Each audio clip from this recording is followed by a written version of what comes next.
In this section of the syllabus, Propagation Theory, we will consider the nature of radio waves and the way they travel through the atmosphere.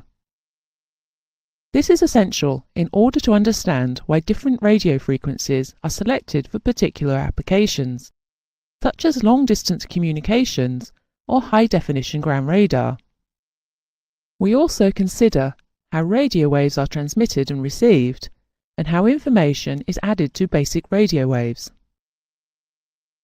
Let's start by putting radio waves into the context of other waves. Here we see that radio waves form a small part of a wide spectrum of waves, known as electromagnetic radiation, some of which are visible as light. The various types of wave differ in wavelength, frequency, and energy. Long waves, generated by an electric output through a radio antenna, have a low frequency, whereas ultraviolet radiation waves from the sun have a very high frequency. The frequency of the wave is proportional to the magnitude of the particle's energy. So, very short waves, such as X-ray waves, have a very high frequency and contain an enormous amount of energy. It is this energy that enables them to penetrate and even harm human tissue. Whereas the long wave, with a low frequency, requires comparatively little energy for its transmission and is harmless. Waves within the spectrum have similar characteristics, such as the speed at which they travel, namely 162,000 nautical miles or 300 million meters per second. This is known as the speed of light, but in fact, this is the speed of all forms of electromagnetic radiation. Electromagnetic radiation does not require a material medium and can travel through a vacuum. That is why this form of energy can travel to Earth from the Sun and from outer space. How then are electromagnetic waves created? Where electric charges move, they give rise to a magnetic field, perpendicular to the flow of the current. In the case of direct current, the electrons move continuously in the same direction, and the magnetic field also moves in that direction. However, if the motion of the current is changing, as with alternating current, then the magnetic field oscillates, and in turn it produces an electric field, perpendicular to the magnetic field. This electric field also oscillates. Where both a magnetic field H and an electric field E exist, the two fields are collectively known as electromagnetic radiation, and the frequency of these electromagnetic waves is the same as that of the electric charge which created them. If an alternating current at low frequency is passed through any wire, such as an aerial, also called an antenna, the magnetic field will move one way in a wave and then reverse and collapse with the current. But as frequency increases, the magnetic field will not have collapsed completely before the reversed field starts to establish itself, and energy will start to travel outwards from the aerial in the form of electromagnetic waves. The direction in which the electromagnetic waves travel out from the aerial depends upon the orientation of the aerial. If the aerial is vertical, then the electric field E also travels in a vertical waveform. This is called vertical polarization. If the aerial is positioned horizontally, then the electrical field will be horizontally polarized. To receive maximum signal strength from an incoming radio wave, it is essential that the receiving aerial is in the same plane as the polarization of the wave. So a vertically polarized radio wave would require a vertical aerial. The magnetic field H, which is also created by the alternating current, travels at right angles to the electrical wave. But we are not concerned with the magnetic field during further consideration of this topic, as it is only the electrical field that carries the radio message.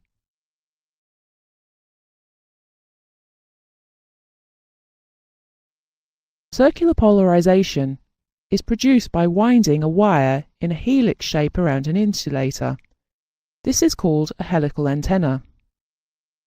The helical antenna has the advantage of transmitting in both vertical and horizontal planes, and in all planes in between. So, circular polarization is useful where a transmission in a single plane, for example the horizontal plane only, may be rotated or twisted in space. This is called Faraday rotation. It occurs as the signal passes through magnetic fields in the ionosphere, which bend the wave and thereby reduce the effectiveness of the transmission. Consequently, circular polarization is most often used in satellite communications such as GPS and mobile phones. Circular polarization also has the advantage that antenna alignment is no longer critical, as the wave transmission is in all planes. When used with radar, circular polarization has the benefit of being able to eliminate unwanted precipitation, clutter, from radar screens. However, the production of helical waves consumes more power than the production of vertical or horizontally polarized waves, and so range is less. Consequently, linear polarization is used in good weather, and circular polarization is used in rainy weather. This concludes our lesson on electromagnetic waves, from which we have learned how radio waves form a small part of the wide electromagnetic spectrum, and how radio waves are generated by the use of alternating current through an aerial. We have also examined how radio waves emanate from an aerial in a vertical, horizontal, or circular polarization. Let us now look at some of the characteristics of radio waves, starting with frequency, represented by the letter F. We know that electric fields flowing out of an antenna follow a wave pattern, and this is called a sinusoidal wave. Each complete pattern of the wave is called a cycle. The time it takes for each cycle to be completed is called the period, represented by the Greek letter tau. Because radio waves are so small, the time for each cycle is measured in microseconds, that is, 1/1,000,000th of a second. This is expressed as 10 to the power of -6, written as μs. The number of cycles per second is known as frequency and is measured in hertz. The device used for displaying frequency is the oscilloscope. Move the slider to see how wavelength and frequency are inversely proportional to each other. So, if one cycle of a radio wave takes 1 second to be completed, the wave will have a period of 1 second and a frequency of 1 hertz. If there are 1,000 cycles per second, the wave will have a period of 1/1000th of a second and a frequency of 1,000 hertz. If a radio wave takes 1/8 of a microsecond to complete, one cycle, that is 0.125 of a microsecond, we can see that it has a frequency of 8 million cycles per second, or 8 million hertz. Because these figures for radio wave frequencies are always so large, they are expressed in a more convenient way as kilohertz, megahertz, or gigahertz. Kilohertz are units of 1,000 cycles per second, that is, 10 to the power of 3. Megahertz are units of 1,000,000 cycles per second, that is, 10 to the power of 6. Gigahertz are units of 1,000 million cycles per second, that is, 10 to the power of 9. So instead of saying that a radio wave has a frequency of 8 million cycles per second, we can now say that it has a frequency of 8 megahertz, written as you see on screen.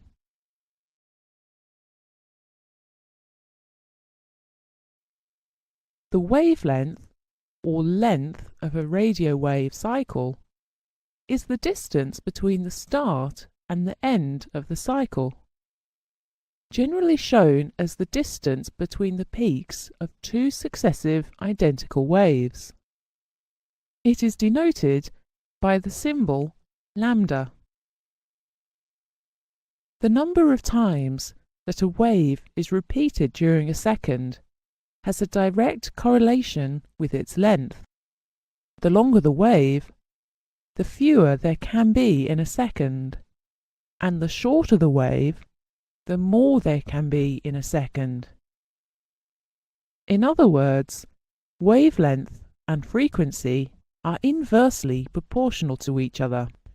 Therefore, wave frequency, measured in hertz, and wavelength, measured in meters, are directly related, and we need to be able to calculate one from the other. The formula for calculating wavelength, lambda, is the speed at which a radio wave travels, c, divided by the frequency of the wave, f. In order to be able to do these calculations, we need to recall that radio waves travel at 162,000 nautical miles per second, or 300 million meters per second. This figure in meters per second is the one to use in all calculations. If the period of a wave is given, but not the frequency, we need to convert the period of the wave into its frequency. If the period of the wave is 0.125 microseconds, that is 0.125 or 1/8 of a millionth of a second, then we need to express this in terms of a whole second, which is 8 times 10 to the power of 6. Each wavelength can be calculated by dividing the distance that all radio waves travel in a second, namely 300 times 10 to the power of 6 meters, by the number of cycles, or frequency, of our radio wave in a second, namely 8 times 10 to the power of 6. We can cancel out both figures 10 to the power of 6, leaving us with 300 divided by 8, which is 37.5 meters. So if the frequency of the radio wave is 121.5 megahertz, that is 121.5 million cycles per second, divide the speed of the wave by its frequency, which equals 2.47 meters. The formula for wavelength is simplified to 300 divided by frequency in megahertz, giving an answer in meters. You may need to convert the data given from kilohertz or gigahertz into megahertz. Let's try one more, but this time we know the wavelength, 1,515 meters, and we want to find the frequency of the wave. Transpose the formula so that frequency is the speed of radio wave divided by the wavelength, which is 198,000 hertz, or 198 times 10 to the power of 3, which we call 198 kilohertz. Because we always cancel the common figures of 10 to the power of 6, these two formulae can be shortened. The formula for frequency is 300 divided by wavelength in meters, giving an answer in megahertz. You will need to convert the wavelength into meters if the wavelength is given, say, in centimeters. Radio waves of different frequencies are used for different purposes. For example, low-frequency waves of between 30 and 300 kHz and with a wavelength of between 1 and 10 kilometers are used in long-distance navigation aids, such as the non-directional beacon, the NDB. At the other extreme of the frequency bands are super high-frequency SHF transmissions with a frequency of between 3 and 30 GHz, that is, 30,000 million cycles per second. SHF radio waves are used in short-range radars, such as airport vehicle and aircraft ground movements. They have a wavelength of between 1 and 10 centimeters. Unfortunately, you must learn these frequency band details for your examination. Note that each band is greater in its number of hertz than the previous one by a factor of 10. There are 3 kilohertz bands, 3 megahertz bands, but only 2 gigahertz bands. You may find this mnemonic useful in remembering the sequence of frequency band names. Volume high, very useful. Try some of these calculations. They are similar to the ones you will be asked in the examination. Click on the empty boxes to reveal the correct answers. If your answer is wrong, you may have used the incorrect formula, or you may not have converted the data into megahertz or meters. When considering sinusoidal waves, such as that of a radio wave or an alternating current, it is convenient to be able to denote a particular point or phase on the sinusoidal waveform. We also need to know that the amount by which the wave moves away from its zero or start position is called amplitude.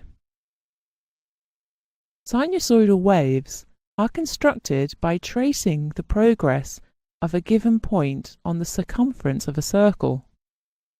The 360 degrees of a circle are used to represent an equivalent position on the sinusoidal wave. The start point of the cycle, the zero phase point, always lies on the zero amplitude line at the start of the positive half of the sine wave, that is, the part above the zero line. The part of the wave below the zero phase line is called the negative part of the wave. The peak of the positive amplitude is at 90 degrees. As the wave passes down through the zero line, this is 180 degrees. The negative peak of the amplitude is at 270 degrees, and the wave finally returns to 360 degrees or zero. Turn the dial on the screen to rotate the circle by a chosen number of degrees and create the corresponding sinusoidal wave phase.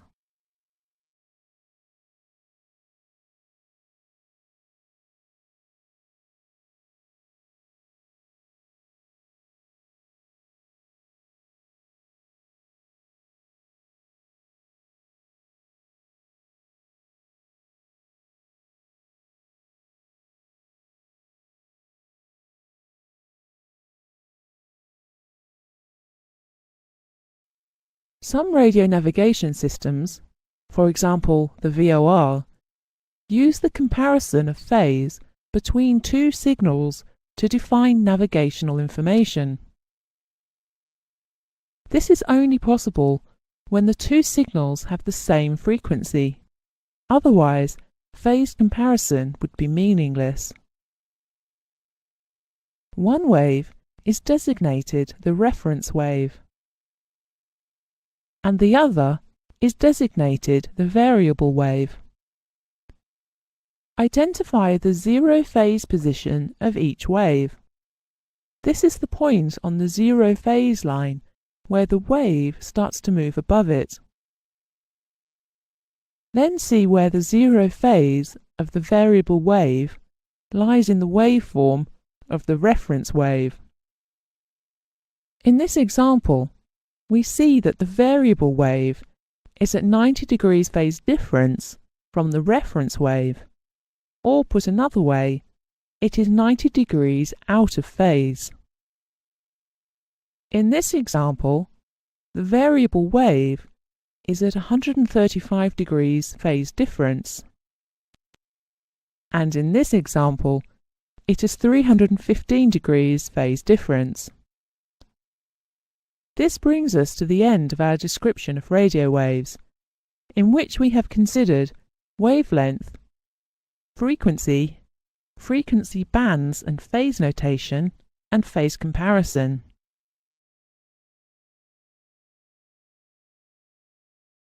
In this lesson, we will consider the factors which reduce the effectiveness of the transmission of radio waves, the various paths along which radio waves travel from the transmitter to the receiver, called propagation paths, and the different frequency bands and their uses. First of all, let us consider the factors which affect the propagation of radio waves. These factors fall into two categories, namely attenuation, which is the weakening of the wave, and refraction, which is the bending of the wave. Attenuation occurs in several ways. As the wave travels further away from the transmitter, it simply becomes weaker, like the waves in a pond emanating from where a stone is thrown. As range increases, the field strength of the wave decreases.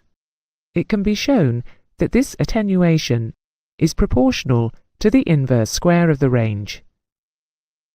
This means that if the range of the transmitter is to be doubled, the power required must be quadrupled.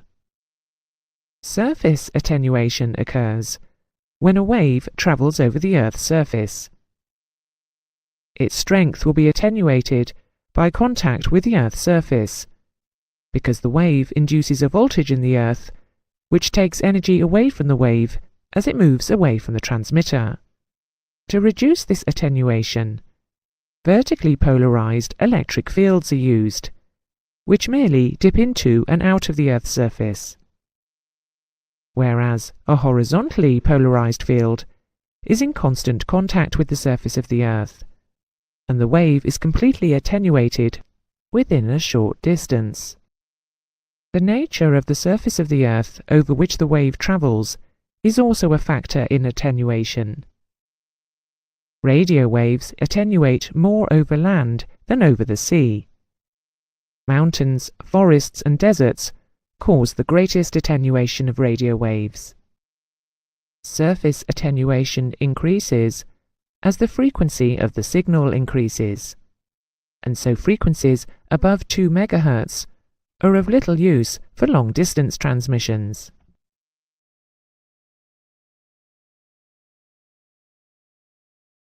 Ionospheric attenuation occurs when radio waves penetrate the ionosphere, which is suffused with free electrons. As radio signals propagate through the layers of the ionosphere, they begin to transfer energy to these electrons, setting them in motion.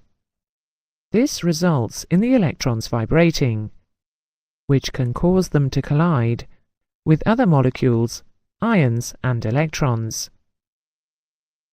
Each collision dissipates a small amount of radio signal strength as energy is transferred from wave to particle, and the radio wave returning to Earth will have lost some of its strength. The frequency, and hence the wavelength of the radio wave, is important. The longer the wavelength, the greater the ionospheric attenuation. Note that this is the reverse of ground attenuation.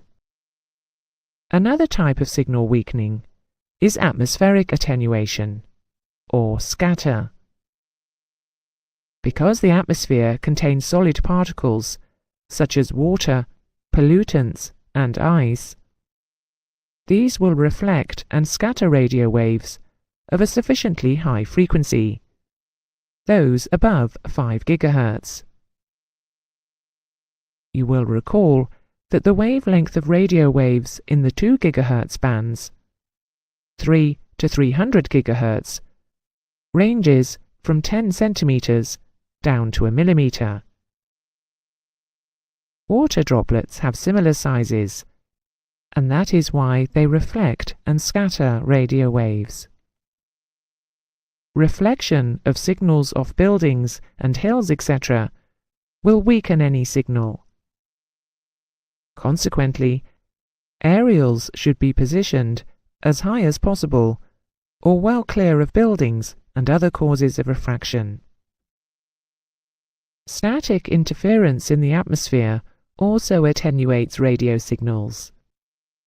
It is caused by an imbalance of positive and negative electrical charges in atoms which come into contact with each other, causing electrons to be transferred from one atom to another. Rain and thunderstorms and solar activity are the frequent cause of static interference, and it is worse at lower frequencies. If there is much static interference, the strength of the signal may have to be increased. The strength of the signal compared to the amount of interference, measured in decibels, is known as the signal-to-noise ratio. If internal noise in a receiver can be reduced, then the receiver will be able to process weaker signals, thereby increasing the effective range at which a usable signal can be received. However, this is an expensive business.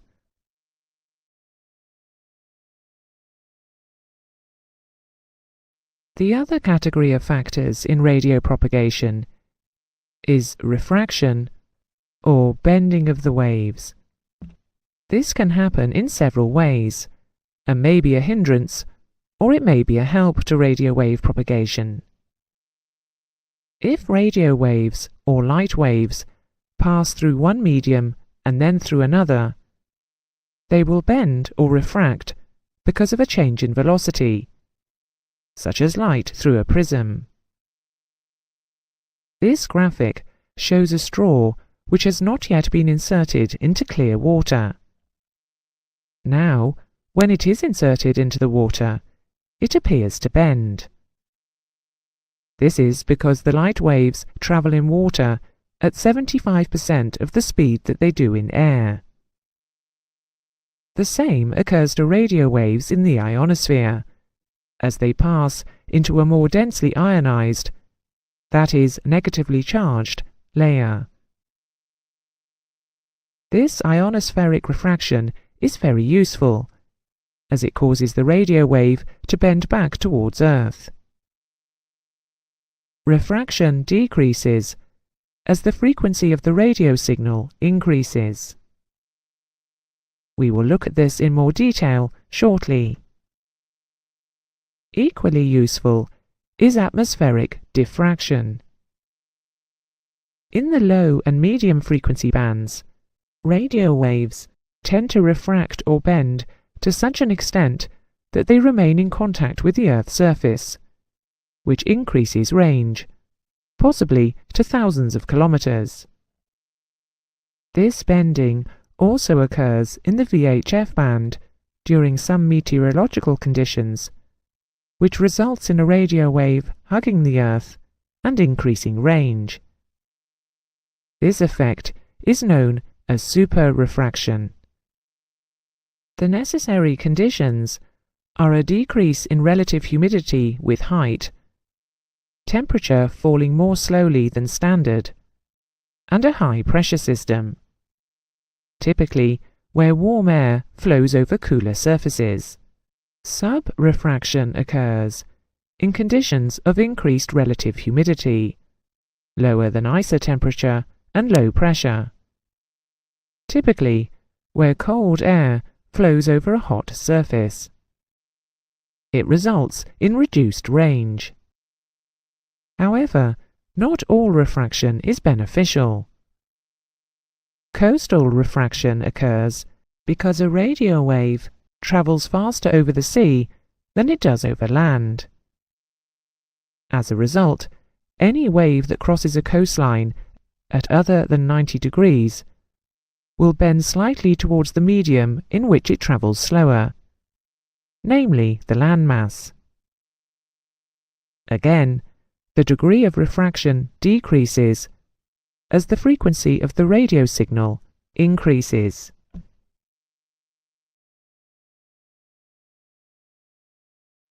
Now let us look at the ways in which radio waves are propagated. There are three ways in which electromagnetic energy travels from a transmitter antenna to a receiver antenna. Two of them, surface waves and space waves, do not reach the ionosphere, and collectively they are called non-ionospheric. The third method of propagation, the sky wave, uses the ionosphere. We will look at satellite propagation in its own lesson. Let's start with surface waves. These exist at frequencies from about 20 kHz to about 50 MHz, which is from the upper end of very low frequency through long wave, medium wave, and high frequency to the lower end of very high frequency. They travel across the Earth by the process of diffraction. The range achievable is dependent upon several factors. As the radio wave frequency increases, surface attenuation increases. Surface waves are effectively non-existent above high frequency, that is, above 30 MHz. Surface waves are therefore used in the low frequency for NDB transmissions, in the medium frequency for NDBs and long-range communications, and in the high frequency for long-range communications.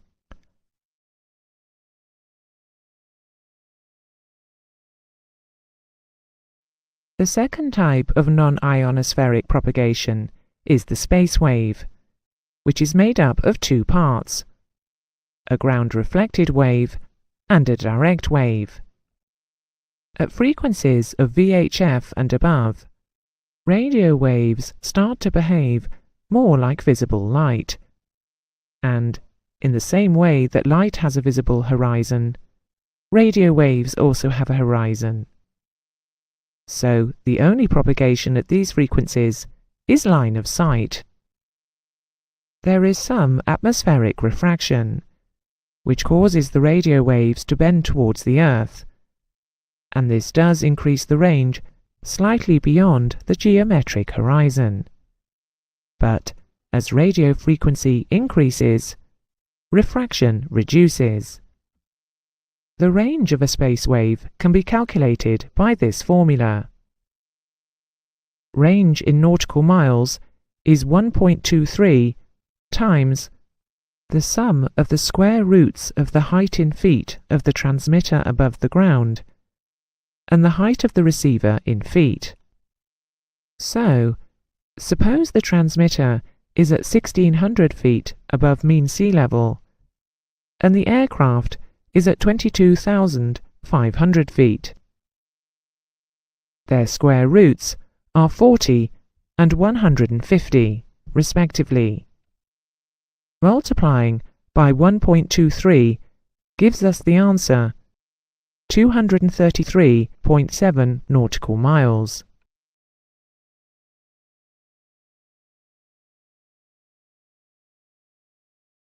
Let's move on then to ionospheric propagation, and we'll start with a look at what the ionosphere is made of. The Earth's atmosphere is made up of different layers containing progressively fewer atoms of gases with height above the Earth. From a height of about 50 kilometers up to 400 kilometers, the atmosphere is also designated as the ionosphere, because ionization takes place there. It is divided into 3 layers: D, E, and F. Ionization is the process by which negatively charged electrons are dislodged from the outer shells of an atom by ultraviolet light from the sun, leaving the atom with an imbalance of positive ions. When gas is in this state, it is known as plasma. The extent of the ionization is such as to create bands of negatively charged electrons, and it is these bands, or layers, which refract radio waves. Ultraviolet light waves of different frequencies penetrate the atmosphere to a different extent, creating bands of ionized gases at different levels. Because ionization is dependent upon the sun's energy, it is greater during the day than at night.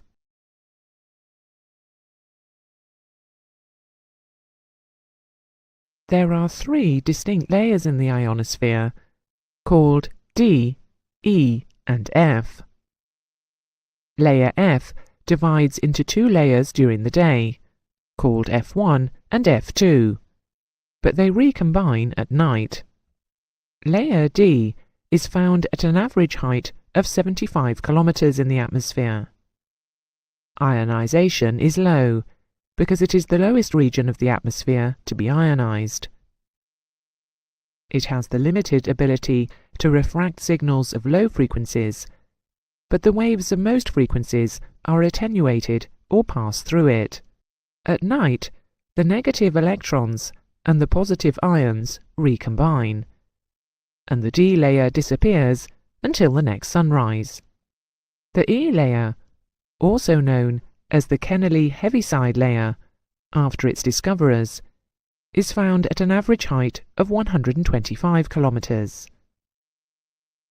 Normally, the layer can only reflect waves having a frequency lower than about 10 MHz, and it has a negative effect on wavelengths above 10 MHz due to its partial absorption of these waves. At night, the electrons and ions begin to recombine, doing so more quickly at lower levels where the sun's radiation is lost first. Consequently, the E layer is effective at a greater height for a while at night, and is able to refract waves further than during the day. The F layer, also known as the Appleton layer, exists at an average height of 225 kilometers. During the day, the layer divides into 2, known as F1 and F2, because the different frequencies of radiation from the sun ionize the gases to a different extent. At night, there is only one F layer, which is narrower than the combined width of the daytime layers. The ionization in the F layers is quite intense. Consequently, these layers are responsible for most skywave propagation of radio waves, facilitating high-frequency radio communications over long distances. This frequency band is commonly known as shortwave and lies between 3 and 30 MHz. During the summer, as the sun shines more directly on the Earth, the F2 layer is higher, and so radio waves will be refracted further.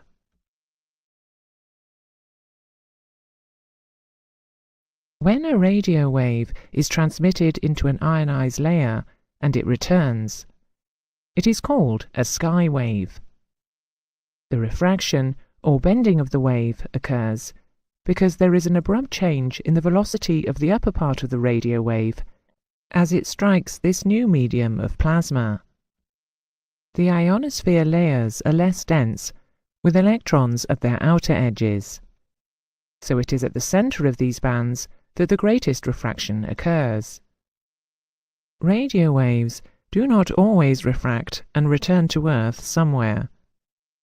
The angle at which the aerial points is critical. If the wave is transmitted vertically, it may pass straight through the ionosphere and out to space. By increasing the angle from the vertical, an angle is reached called the critical angle when refraction occurs, and this is called the first returning sky wave. But there will be many returning sky waves because radio waves fan out from the transmitter and they will reach the ionosphere at different places, and therefore they will return to Earth in different places. The distance from the transmitter to the point where the first returning wave comes back to Earth is called the skip distance. There is one other term that has to be known, and that is dead space. We have seen that surface waves will only travel out as far as the point where they become so attenuated that they can no longer be detected. The distance from this point to the skip distance is called dead space because no transmission is being received there. We know that the density of free electrons in the ionosphere varies. At a given frequency, as ionization increases, the critical angle for transmission can be less, and this has the effect of reducing the skip distance. And as the surface wave distance remains the same, the dead space will reduce. When ionization decreases, the critical angle will be greater, the skip distance will be greater, and so will be the dead space. By a simple application of the angles of incidence and reflection, we can also see that skip distance increases when the radio wave is refracted from higher up the ionosphere, such as from layer F1 rather than layer D. Another relevant factor in the refraction of radio waves is the frequency of the radio wave. Because the degree of ionization varies with solar activity, the time of day, and the angle of the sun, the ionized layers vary in their ability to refract radio waves. The highest frequency wave that can be refracted for a given range is known as the critical frequency. Any transmission above this critical frequency will not be refracted, as the radio wave has too much energy for the level of electrons in the layer, and it will pass through the layer. As frequency increases, the critical angle will increase, and the skip distance and dead space will also increase. When refraction does occur, the radio wave may reflect back up to the ionosphere in what is called multi-hop propagation, and this can result in transmissions going halfway round the world. The maximum range for sky waves will be achieved when the path of the radio wave is tangential to the surface of the Earth at both the transmitter and the receiver. However, maximum range may not always be the criterion. Perhaps a stronger signal or a closer recipient may be required.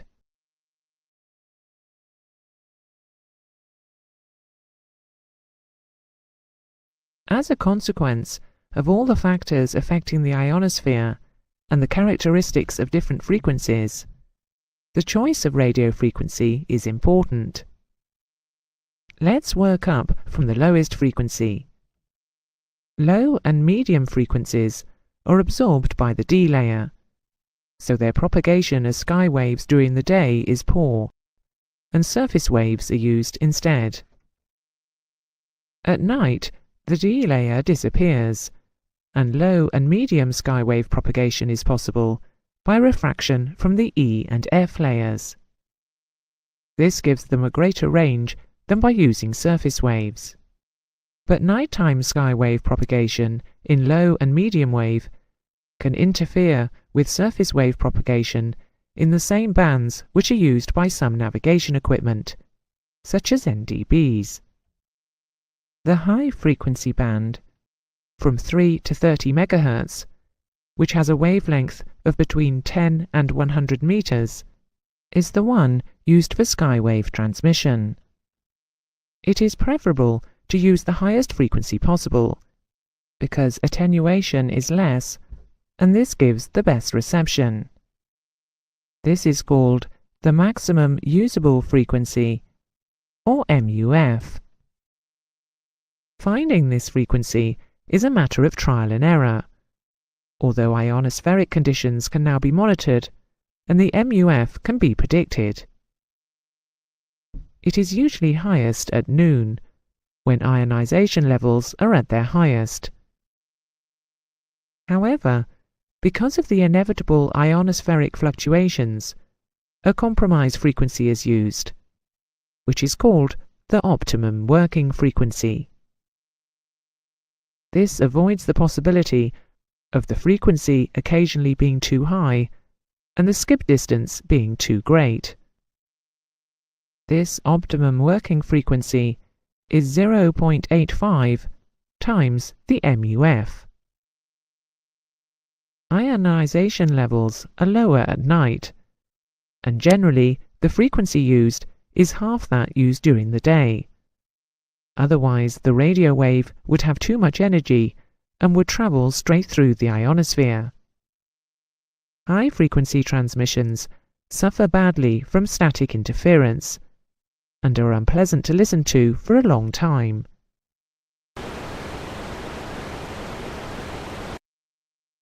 So, some equipment is fitted with a selective calling system called cell call.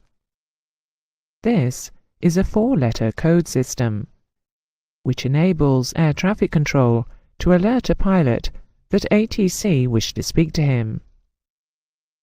This avoids the pilot having to monitor his frequency continuously. At the top end of the frequency range, we have very high frequency, VHF, ultra high frequency, UHF, super high frequency, SHF, and extremely high frequency, EHF.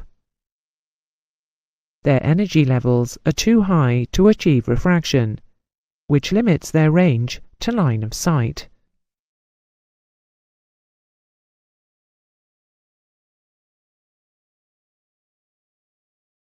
Lastly, in this lesson, let us consider fading, which is the most troublesome problem when receiving radio signals, and it is caused by variations in signal strength because of distance, low transmission power, weather, terrain, and signal to aerial polarization matching. Multipath fading occurs when sky waves contaminate surface waves in the low frequency and medium frequency bands.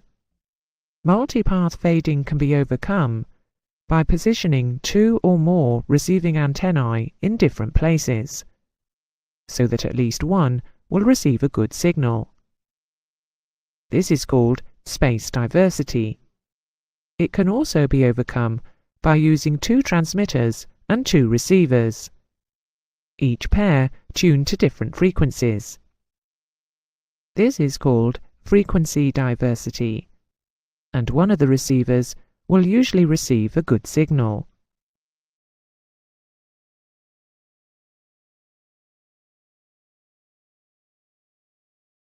Let's recap what we have learned in this lesson.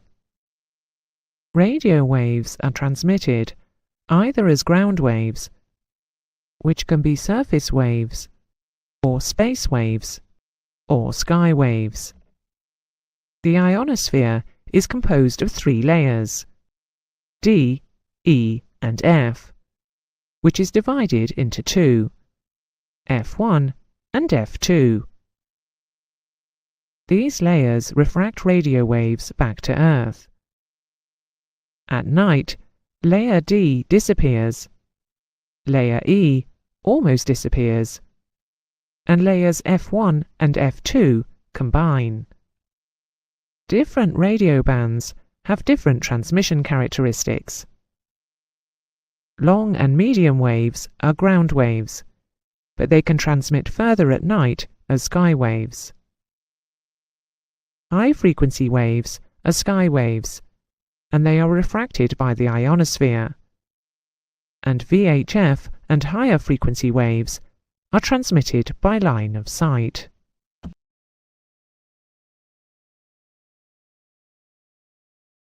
We have seen how a radio wave travels from a transmitter to a receiver as the electric field component of electromagnetic energy. We now need to look at how information, called intelligence, is superimposed onto the radio wave. When this is done, the radio wave is termed a carrier wave, and the intelligence is said to be modulated onto it.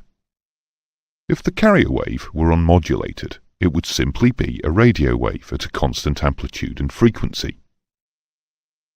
This type of signal is ideal for direction-finding equipment such as the Automatic Direction Finder, ADF. Its waveform would look like this.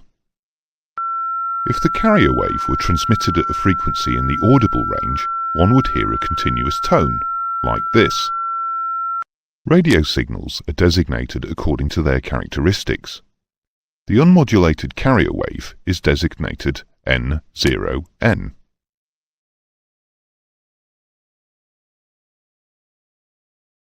Let's examine these designators given to various types of modulation. Have a look at this table, which explains the three-letter system. The first character defines the type of modulation. The second digit gives the nature of the signal, and the latter the type of information carried. For instance, the first N in N0N shows that the carrier is unmodulated. 0 means that there is no modulating signal, and the second N indicates that no information is transmitted. Now use the table to decode the designations which are listed here.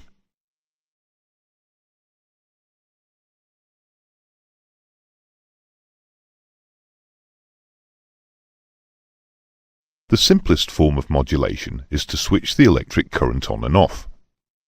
This is called keying. Morse messages can be sent in this way. Keyed carrier waves are designated A1A, and they are used mostly for long-distance NDBs, as all of the transmitted power is in the carrier wave.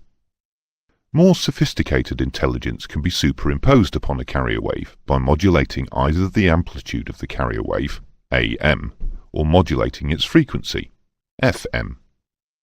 You will be familiar with the term AM radio. This means amplitude modulated radio and refers to the medium wave broadcast band 300 to 3000 kHz. If an electromagnetic wave in the radio frequency bands is mixed with a lower frequency wave, such as an audio frequency, the amplitude of the audio wave will modify the amplitude of the radio frequency. It does this by varying the strength of the transmitted radio current according to the pitch and loudness of the speech wave. The process of superimposing one sine wave upon another, such as an audio frequency on a radio frequency, is known as heterodyning. The process combines the two frequencies, leaving the radio frequency unchanged but producing new frequencies at the sum and the difference of the two frequencies. For example, an audio frequency of 3 kHz and a low power of 50 watts is used to amplitude modulate a radio frequency of 2182 kHz, which has a high power of 100 watts. The radio frequency remains unchanged, but the audio frequency is split into two sidebands. One sideband extends upwards from 2182.001 kHz to 2185 kHz, the upper sideband. The other, lower sideband extends downwards from 2181.99 kHz to 2179 kHz. The spread of frequencies is therefore from 2179 kHz to 2185 kHz, giving a bandwidth of 6 kHz, that is, double the audio frequency used. Where the modulating waveform is constant in amplitude and frequency, as we have just looked at, it is designated N0N, A2A or N0N A8W. The N0N refers to the continuous carrier wave, and the A2A relates to NDB ident transmissions, while the A8W relates to ILS ident transmissions. The human voice, however, varies in both amplitude, that is volume, and frequency, that is pitch, and so the modulating waveform is complex, and its effect on the carrier wave is shown here. Where the voice communication is in the HF band, the signal is designated J3E. If the signal is in the VHF band, it is designated A3E. The extent or depth of the modulation is measured as the ratio of the amplitude of the modulating waveform in volts to the amplitude of the carrier wave before modulation in volts, expressed as a percentage. Here's an example.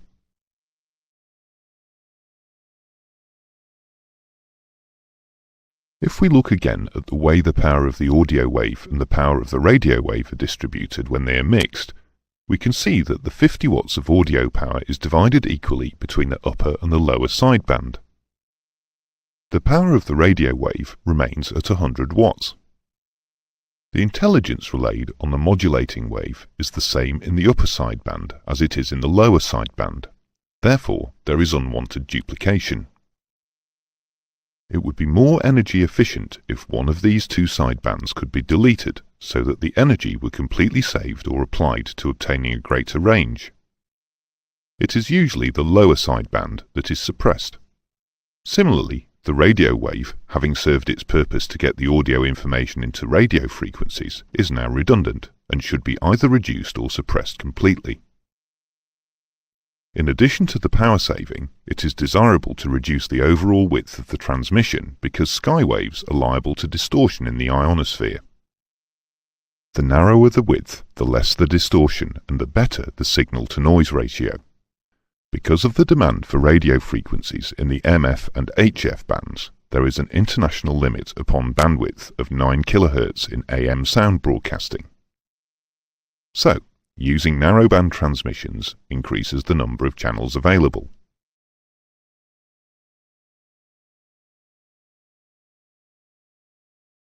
When pure frequency modulation, FM techniques, are employed, the amplitude of the carrier wave normally remains constant.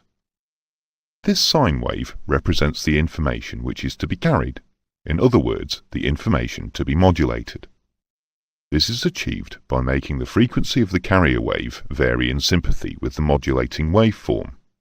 So, the peak of the modulating waveform is represented by an increased frequency of the carrier wave. The lower peak of the modulating waveform is represented by a lower frequency of the carrier wave. The frequency of the modulating waveform is represented by the rate of change of the carrier wave frequency. So the greater the frequency of the audio signal, the more frequently is the radio frequency pattern repeated. What then are the relative advantages and disadvantages of the techniques of FM and AM? The advantages of FM are: FM transmitters are simpler than AM transmitters. The necessary modulating power is less than AM. FM reception is practically static-free. The disadvantages of FM are: FM receivers are more complex. A much wider bandwidth is required. The next one to look at is phase modulation. There are two cases. The first is where the input is an analog signal, and the second is where the input is digital. You will recall that the sinusoidal form of a radio wave can be represented by the movement of a point round a circle. Thus, the top of the wave is represented by 90 degrees on the circle, and so on.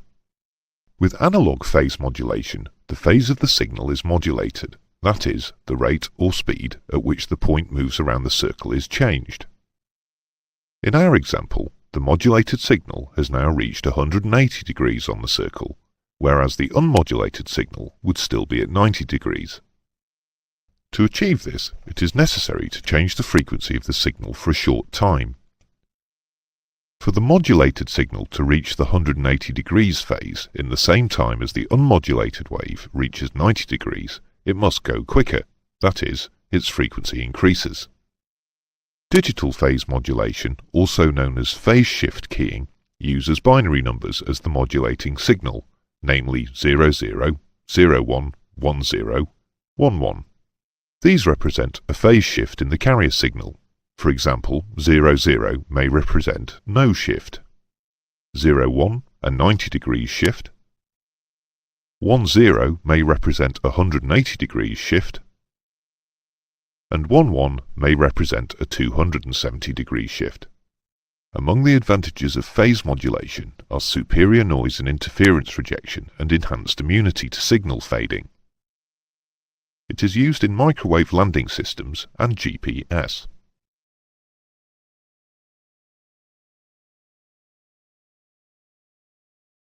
The last type of modulation is pulse modulation, which is used in radar and data link systems.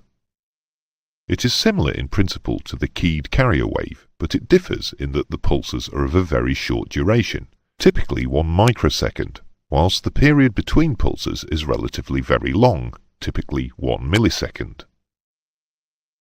We will look at radar emissions in greater detail in the lesson on radar.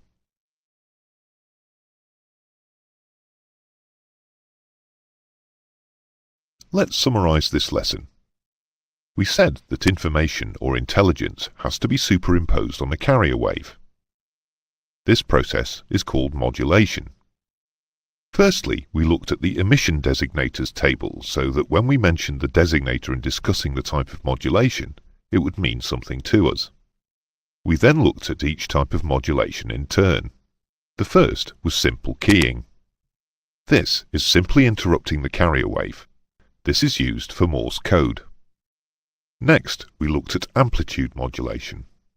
The frequency and amplitude of the information signal is used to amplify the amplitude of the carrier wave. Single sideband is a technique used in AM. It saves on bandwidth. Next was frequency modulation.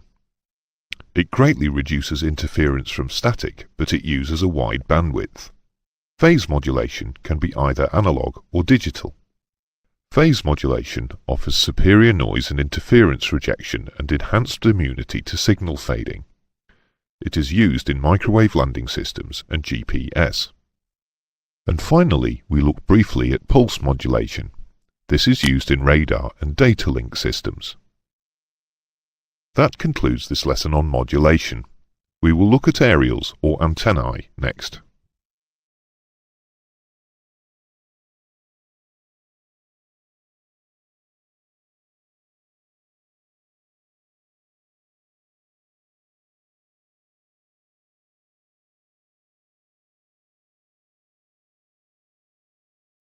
We saw in the lesson on electromagnetic waves that if an alternating current is passed into a conductor, an electromagnetic wave is produced.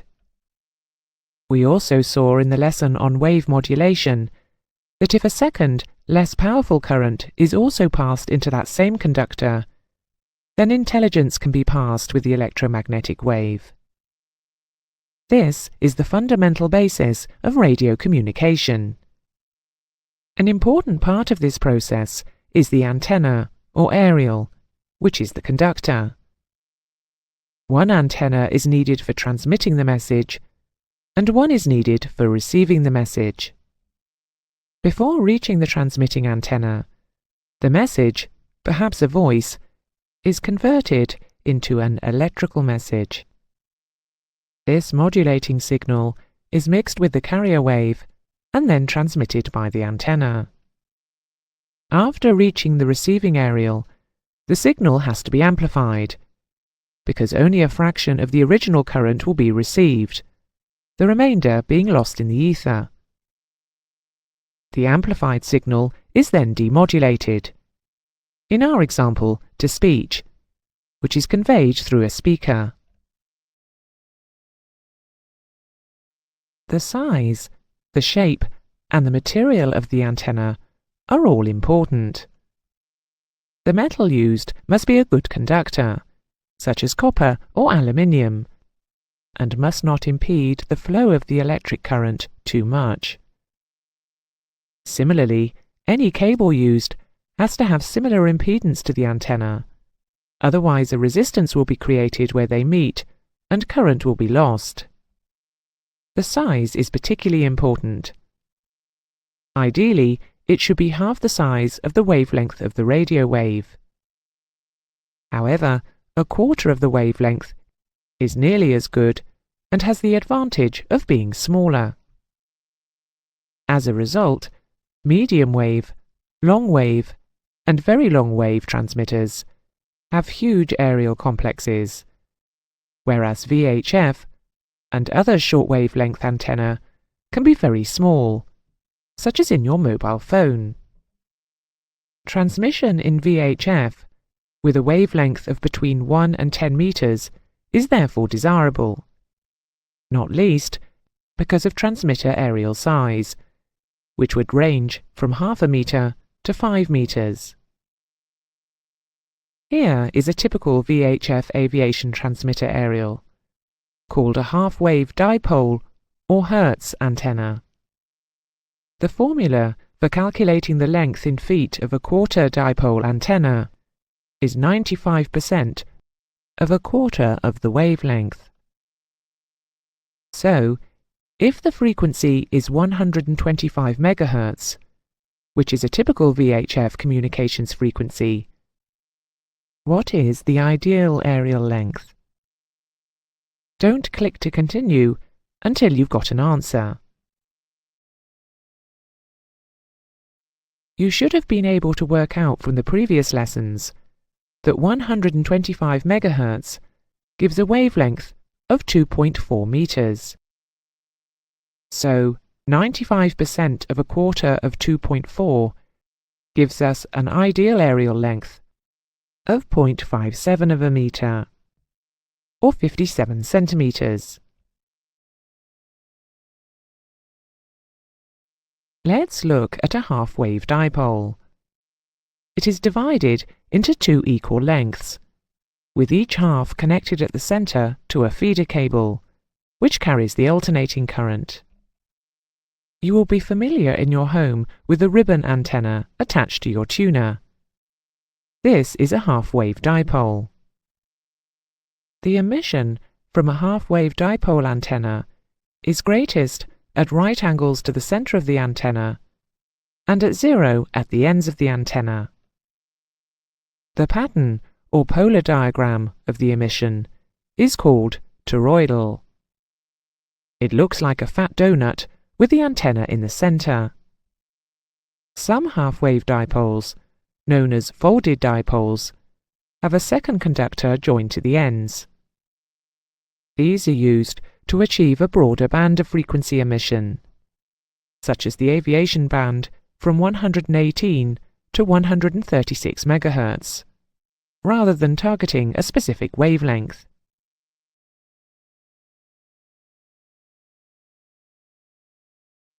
The other type of communication antenna we'll look at here is the quarter wave or Marconi antenna. By placing a quarter-length antenna on, but isolated from, a metal surface, such as an aircraft skin, the metal surface acts as a reflector, and so the antenna size only needs to be a quarter of the wavelength.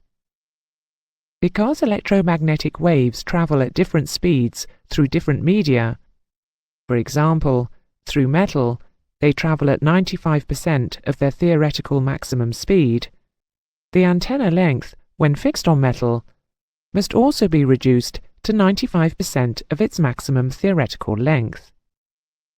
Aircraft have to communicate over the whole range of aviation frequencies, but they cannot use an antenna with varying length to match the varying frequency. So an electronic device is fitted in the circuit between the radio equipment and the antenna. This aerial loading unit samples the signal, then balances it for maximum antenna efficiency.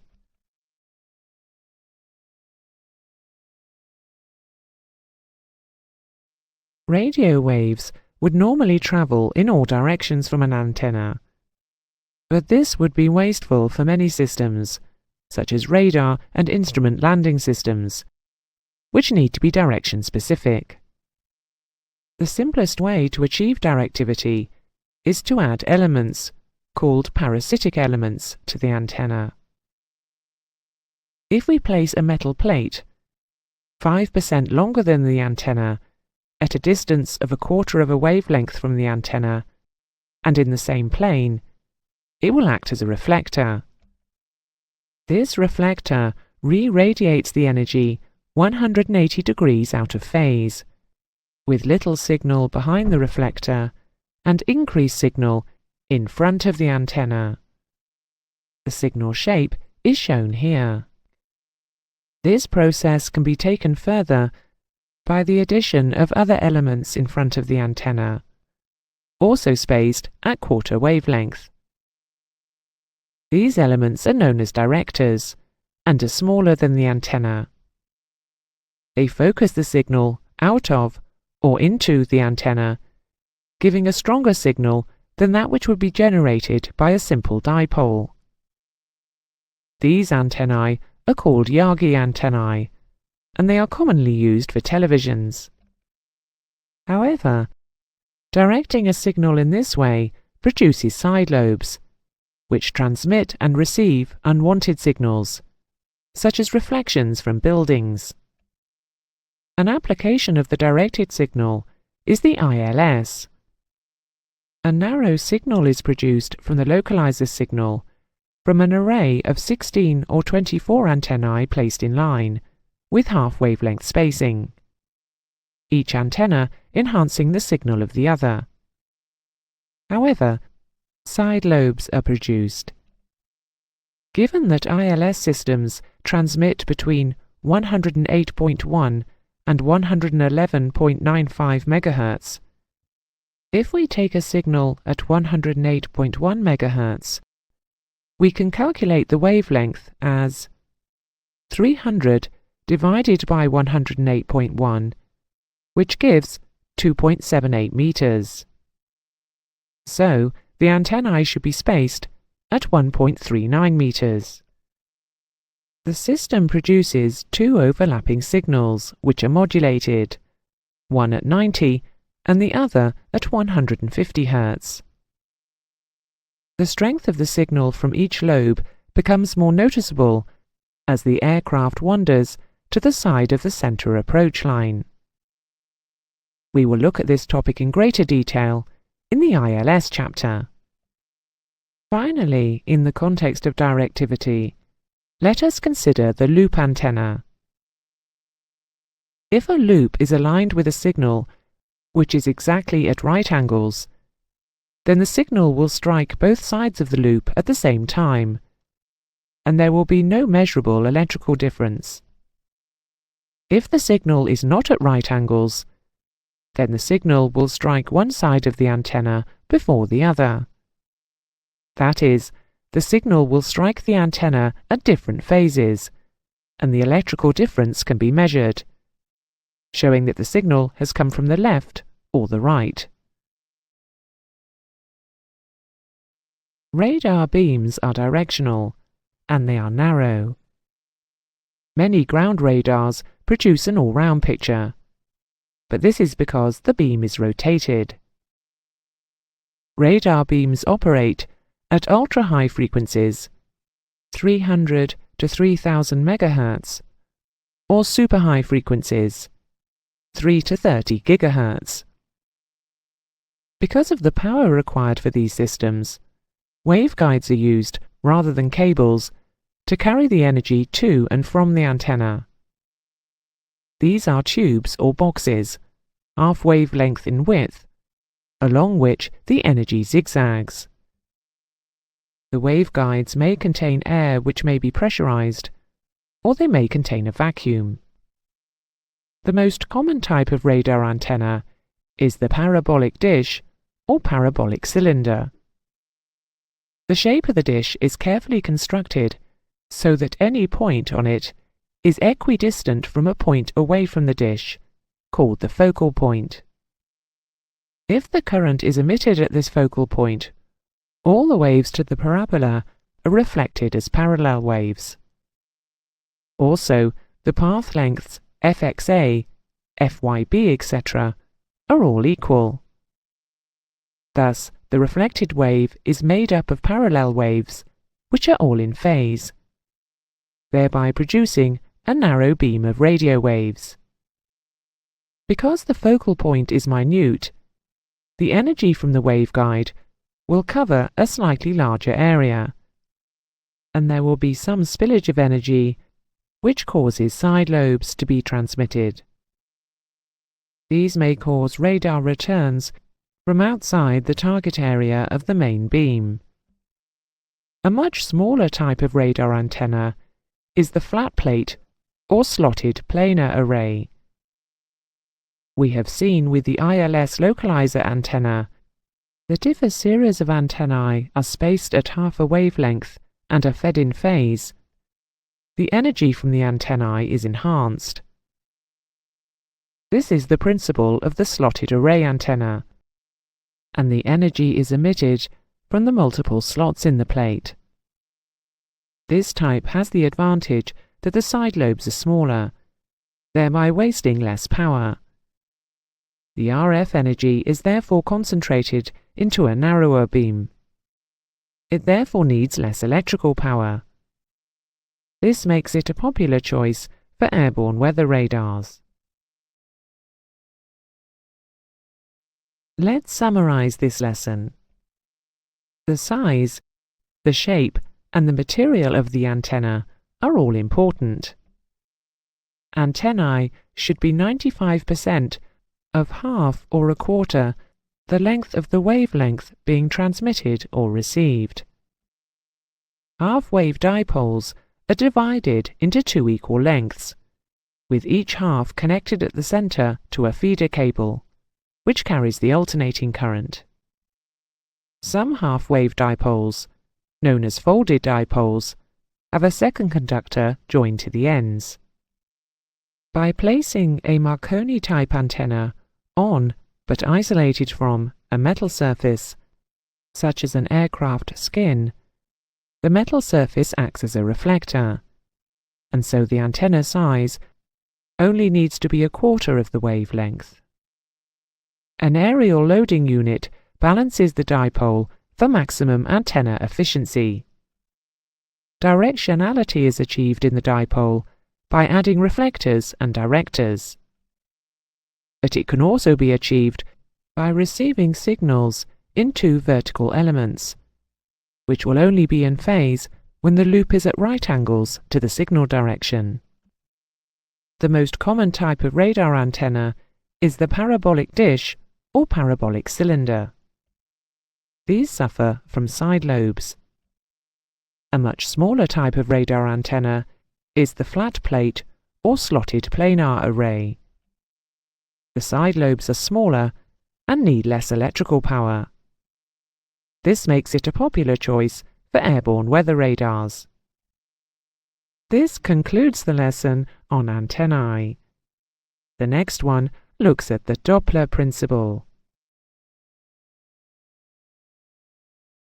The Doppler principle is used to establish the relative speed of a moving object by measurement of a radio frequency and the determination of the difference between the transmitted and the received frequencies. The Doppler effect is based upon the principle that a received frequency will only be the same as the transmitted frequency, provided there is no relative movement between the receiver and the transmitter. When there is relative movement, such as when a police car approaches a person, the pitch of the car's siren gets higher as it approaches, because the intervals between the arriving wavefronts are shortened.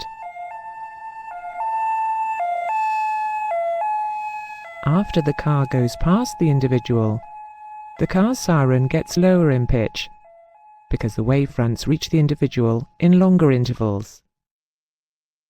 The frequency therefore changes when there is relative movement between a transmitter and a receiver.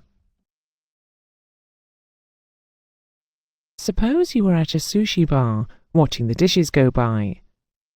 As long as you stay still, the dishes will go by at a constant speed.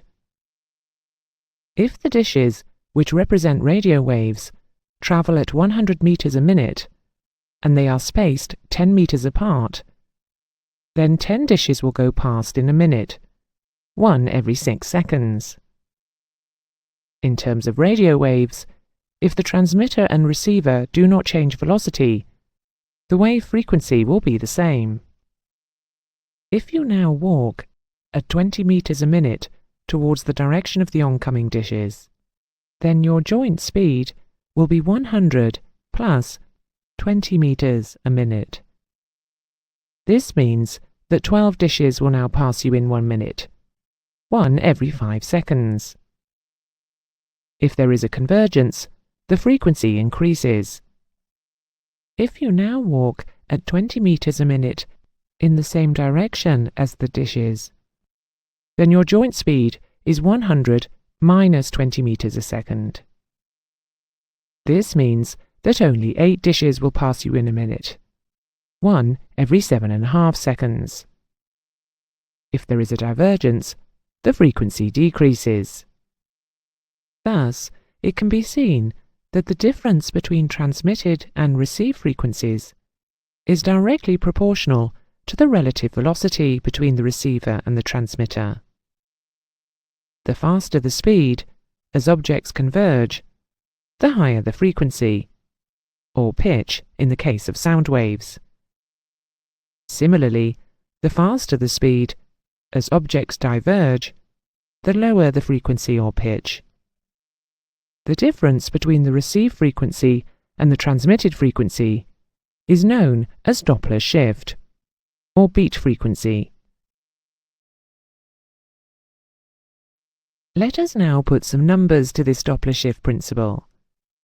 Remember that all calculations have to be on the basis of meters per second, because frequency and speed of light are described in units per second.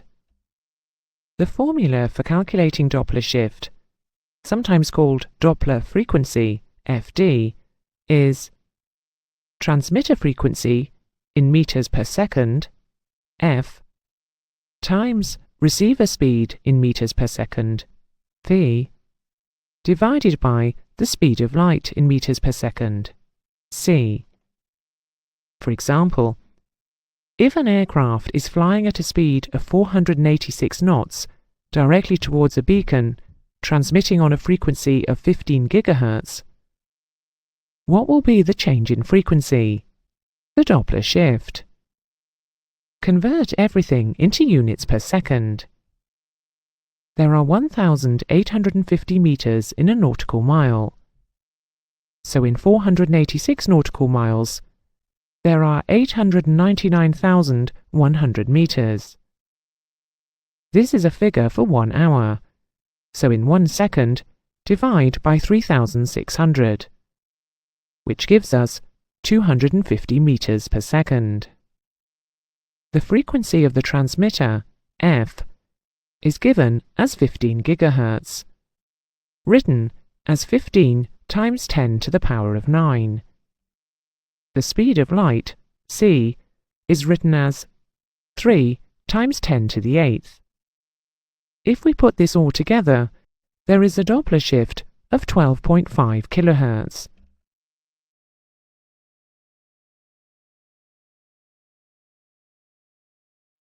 Let's use the same formula to find the speed at which an object is moving. Here's the question. The frequency shift, observed at a stationary receiver from an object, transmitting at a frequency of 18 GHz, is 2.7 kHz. What is the speed of the object in miles per hour?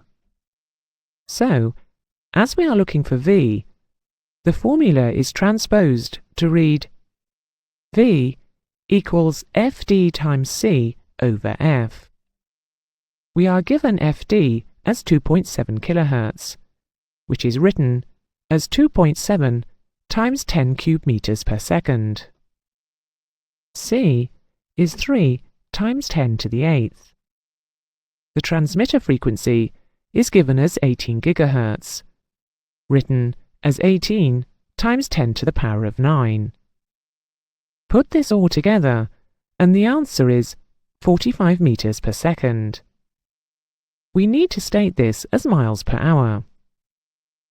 45 times 3,600 gives us 162,000 meters per hour. There are 1,610 meters in a statute mile, so the speed in miles per hour is 162,000 divided by 1,610, which is close to 100 miles per hour.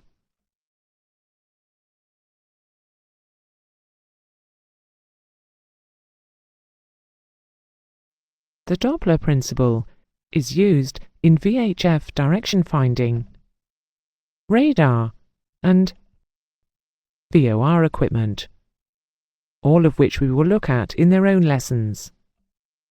An airborne Doppler navigation system uses this principle to measure aircraft ground speed and drift.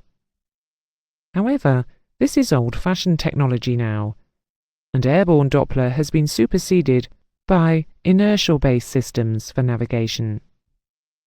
Doppler may still be found in helicopters, where it can be useful for auto-hover.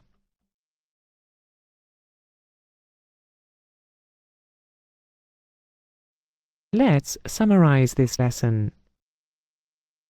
The Doppler principle is used to establish the relative speed of a moving object by measurement of a radio frequency and the determination of the difference between the transmitted and the received frequencies. We looked at the principle on which it operates. The faster the speed, as objects converge, the higher the frequency, or pitch, in the case of sound waves. Similarly, the faster the speed, as objects diverge, the lower the frequency or pitch. This difference is known as Doppler shift. The Doppler principle is used in VHF direction finding, radar, and VOR equipment, all of which we will look at in their own lessons. In the air, it used to be a source of drift and ground speed, but is now only used in helicopters for auto-hover. This concludes the lesson on Doppler.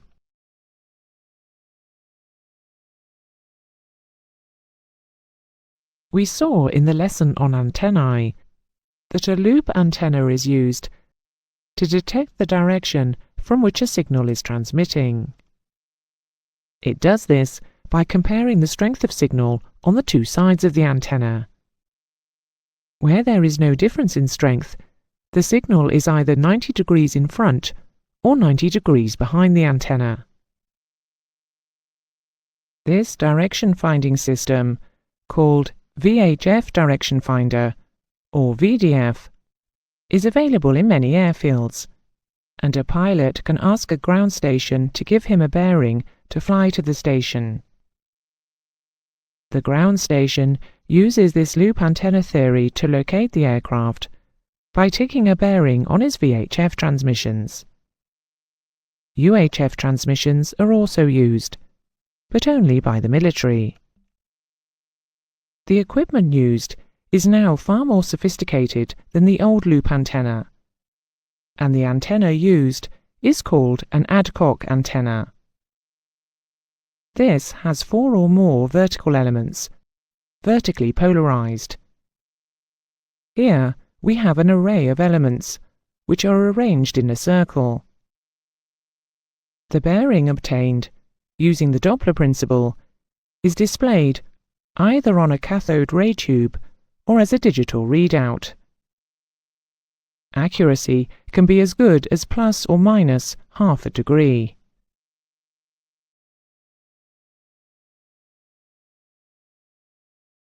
Four types of service are provided by the ground station, depending upon the request from the pilot. The services have the following designators. QDM. This gives the magnetic track to the station. QDR. This gives the magnetic bearing from the station. QUJ, this gives the true track to the station, and QTE gives the true bearing from the station. When a pilot wishes to obtain a bearing from a ground station, he calls up on their frequency and requests the appropriate service. For example, the QDM would be requested when the pilot wished to fly a magnetic track to the station. He would say, QDM, QDM, QDM Oxford Approach, Golf Lima Oscar Romeo Tango, request QDM Golf Romeo Tango. Notice that the reciprocal, that is the opposite of QDM, the magnetic track to the station, is QDR, the magnetic bearing from the station. Similarly, the reciprocal of QUJ, the true track to the station, is QTE, the true bearing from the station. If you want a track to fly, you would ask for a magnetic bearing, that is, the QDM or the QDR. But if you wanted to plot your position on your chart, for example, to know where you were in relation to a danger area, you would request a true bearing, as charts are oriented to true north. The bearings given by the ground station can be very accurate, especially if Doppler principles are used. A simple classification system has been devised for bearing accuracy, namely, Class A, accurate to within plus or minus 2 degrees. These are not available in the UK.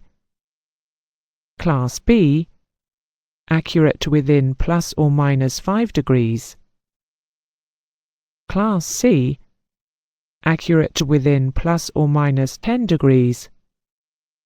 And Class D, accurate to within more than 10 degrees.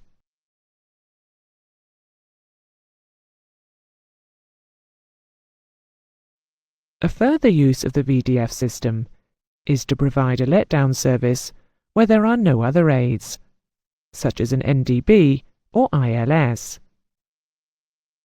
There are two types of VDF procedure, QDM and QGH. In the QDM, the pilot calls for a series of QDM and uses them to follow the published approach pattern, making his own adjustment to heading and height. In the QGH procedure, the controller obtains bearings from the aircraft's transmissions, interprets this information, and passes to the pilot headings and heights to fly designed to keep the aircraft in the published pattern. Normally, at civil aerodromes, only the QDM procedure is available.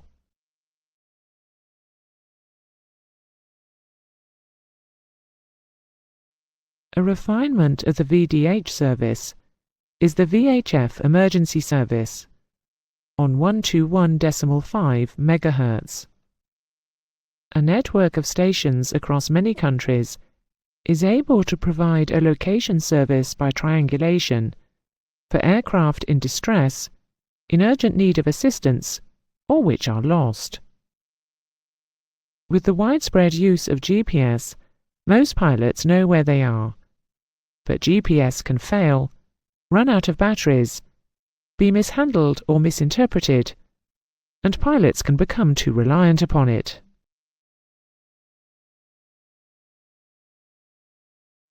VDF uses the VHF frequencies of 117.975 to 137.0 MHz.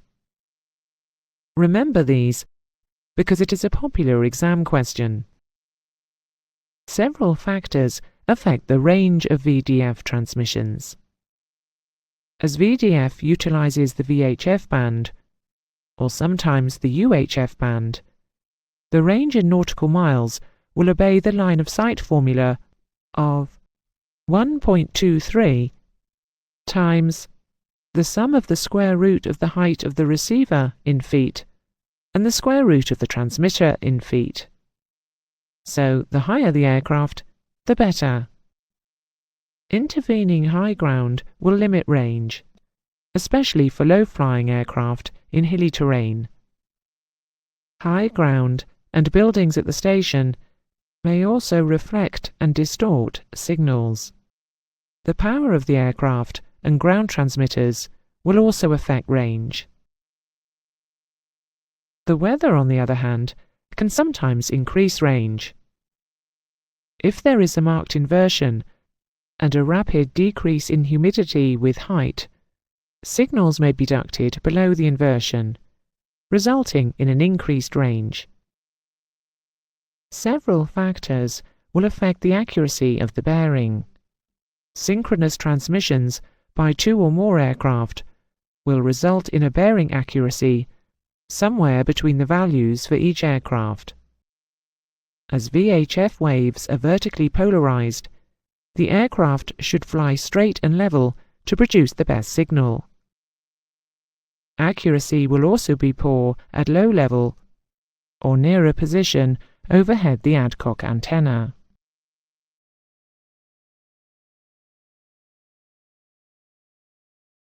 These are the important points to remember. VDF uses the VHF frequencies of 117.975 to 137.0 MHz. Remember the Q codes for the various types of bearing. The approach procedure can be a QGH or a QDM-based VDF letdown.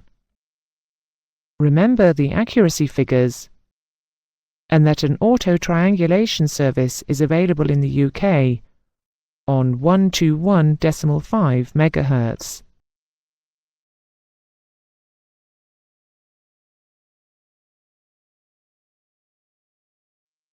We have spent a lot of time looking at the theory of radio navigation, and now we can start looking at the navigation aids themselves, the NDB, VOR, ILS, and radar. We'll start with the most simple, the NDB, which stands for non-directional beacon. This beacon emits a vertically polarized signal in all directions, which says simply, "I'm over here." It gives no more information than that in its basic form. On aviation charts, its symbol is 3 circles of dots around a solid circle around a single dot. An aircraft with the corresponding piece of equipment, called the ADF, for Automatic Direction Finder, works on the principle of the loop antenna, and is able to detect the energy from the beacon and interpret where the beacon is. The needle on the ADF then points to the beacon. NDBs are still widely used for long-distance and local navigation. The beacons used for local navigation have a range of about 25 miles, and they are positioned on the airfield so that the pilot can locate the airfield. NDBs transmit in the medium and long wave, and so their wavelengths can be very long, which makes them suitable as long-distance navigation aids. Over the sea, they can have a range of 500 miles or more, using 10 kilowatts of power. Remember that to double the range of a signal, you have to quadruple the power. The antenna used as NDBs for long-range transmissions are in the shape of a large T, about 25 meters high and 50 meters long. You will recall that masts are ideally half the size of the wavelength, but this is unrealistic for long-wave transmissions, so some electronic loading is necessary. Short-range NDBs are fairly small towers, or simple masts. They are insulated from the ground, and this doubles the effective length of the antenna because of the reflective nature of the Earth upon the NDB ground waves. 2 types of modulation characteristics are commonly used for NDBs N0N-A1A and N0N-A2A. The N0N part of the signal is, as we saw earlier, the continuous carrier wave, and it is ideally suited to enable the ADF equipment to establish the direction from which the signal is arriving. The A1A part of the signal periodically replaces the N0N transmission, and, being an interrupted carrier wave, is used to carry the three-letter Morse identifier of the NDB. N0N-A1A beacons are normally used with high power outputs for long-range NDBs. The A2A designator is given to those stations that carry the NDB identifier by an A2A signal, which is a keyed single-tone amplitude modulation. N0N A2A beacons are normally used for short and medium-range beacons. Although most ADF receivers have a frequency selector range of 190 to 1750 kHz, the frequency bands which are internationally allocated to NDBs are much more restricted, from 255 to 285 kHz, and from 315 to 405 kHz. Some commercial broadcasting stations transmit in this waveband, and you may pick up their signal. This has little navigation value unless you know where the transmitter is located, but it can be entertaining.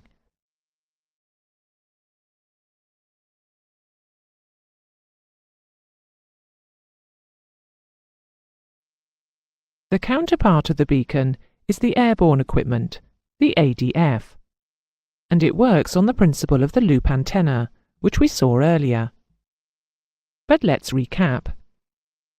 If the NDB is directly ahead or behind the loop, then the waves will reach both sides of the antenna at the same time, and there will be no voltage difference.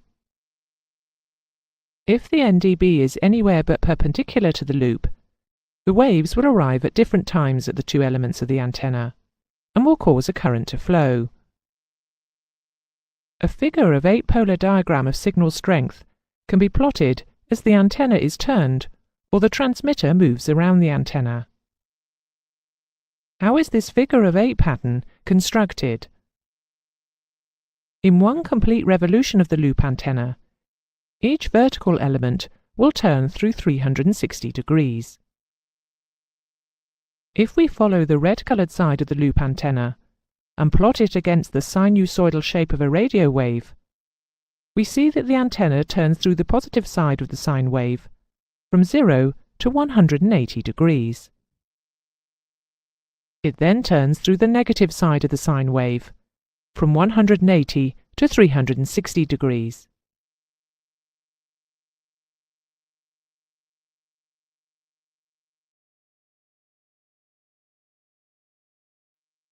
At the same time, the other, blue element of the antenna is following the opposite pattern. It is 180 degrees out of phase. If we place the two patterns together, we get a figure of 8 polar diagram of the beacon signal strength at all points of the loop antenna. There are two positions at which there is no difference between the strength of signal received by the two vertical elements of the antenna, at 90 and 270 degrees on the sine wave. The signal difference is said to be zero or null, shown at positions B and D. The null point is chosen over any other phase as a datum point, because small angular movements from zero produce a greater electrical response, and are therefore more detectable than an increase to an existing response. Suppose the transmitter is at position B.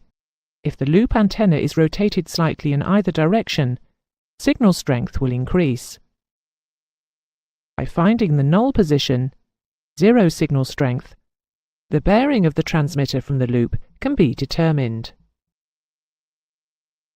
Having two null points, one in front and one behind the antenna, means that one cannot say whether the NDB is in front or behind. This is resolved by using a second antenna, a sense antenna. The sense antenna is designed so that the received signal produces a current of the same strength as the maximum current in the loop antenna. Consequently, the radius of the polar diagram of this single-pole antenna is equal to the diameter of each of the loop antenna circles. It is arranged for the field from the sense antenna to be in phase with one of the elements of the loop antenna. Here we see it is in phase with the left-hand element. The resultant polar diagram of signal strength is known as a cardioid, which means that it is heart-shaped. If, for example, the transmitter is at position D, the loop antenna senses a null, which means the transmitter is either at D or B. If the loop is rotated anti-clockwise, the combined polar diagram of signal strength will rotate with it, and signal strength will increase, confirming that the beacon is at position D. If the loop is rotated clockwise, the signal strength will decrease. If the transmitter were in position B, the reverse would be true. Thus, if anti-clockwise rotation produces a stronger signal, the bearing is correct. However, if it produces a weaker signal, the bearing is a reciprocal.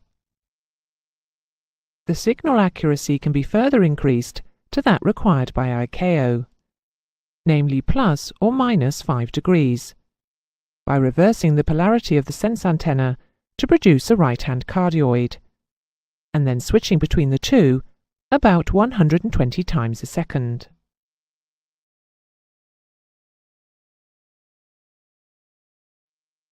Because it is impractical to have a movable loop antenna on modern aircraft, current versions of the ADF combine both loop and sense antenna within a teardrop-shaped housing, mounted as near as possible to the centerline of the aircraft. This has a fixed loop with 4 elements, 2 aligned with the fore-aft axis of the aircraft, and the other 2 with the lateral axis, rather like 2-cross loop antennae. The electrical fields produced in the loops are transmitted to a goniometer, a device for measuring angles. This consists of 4 field coils, which reproduce the electromagnetic field detected by the loop antenna. Within these 4 elements is a search coil, which always wants to be aligned to the null position in the electromagnetic field.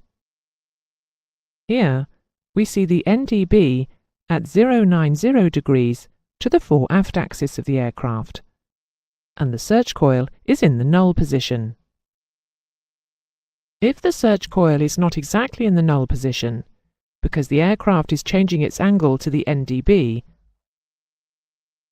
a voltage will be generated in the search coil, which is applied to a motor,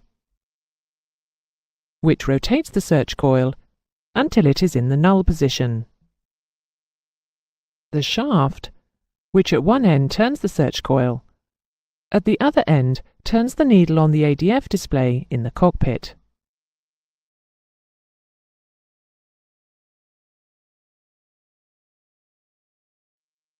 Here we see 2 modern ADF control panels made by Bendix King. The one without the dial is digital, but they both operate in the same way. The first thing to do when planning to use an ADF is to find its location, its designator, and its frequency, all of which can be found from aviation charts. Here we see the NDB at Manston, with a designator MTN and a frequency of 347 kHz. There are several others on this extract. See if you can find them.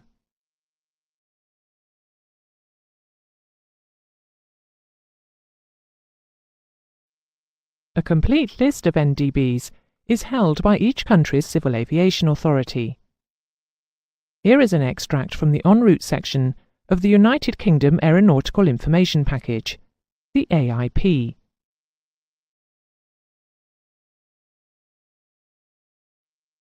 More than likely, you will enter the NDB designator into your flight plan, which your autopilot will follow.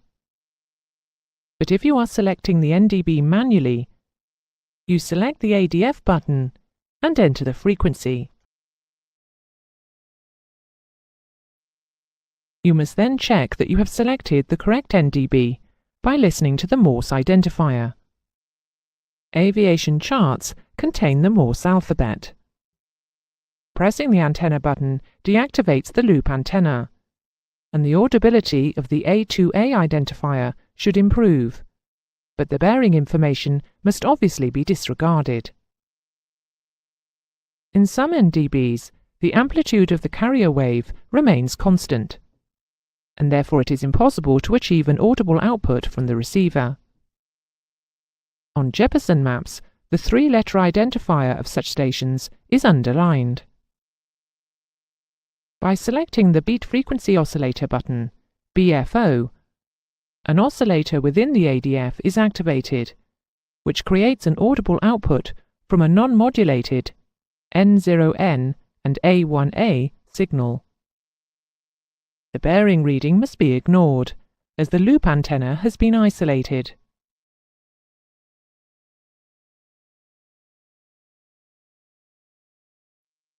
Let us say that the carrier wave is transmitted at 260 kHz. The BFO generates an alternating current, which differs from the incoming carrier wave frequency by 2 kHz at 262 kHz.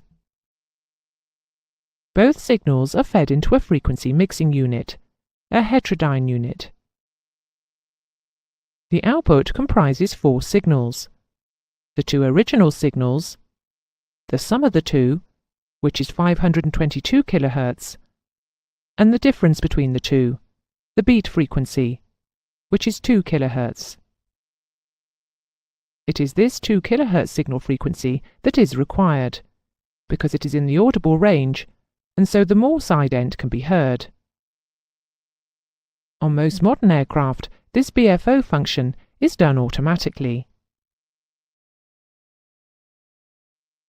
Finally, the test button, when depressed and held, will swing the needle roughly 90 degrees to show that it works properly.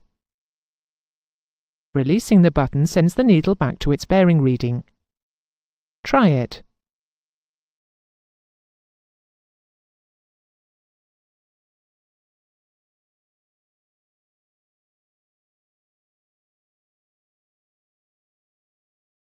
This is a digital ADF controller.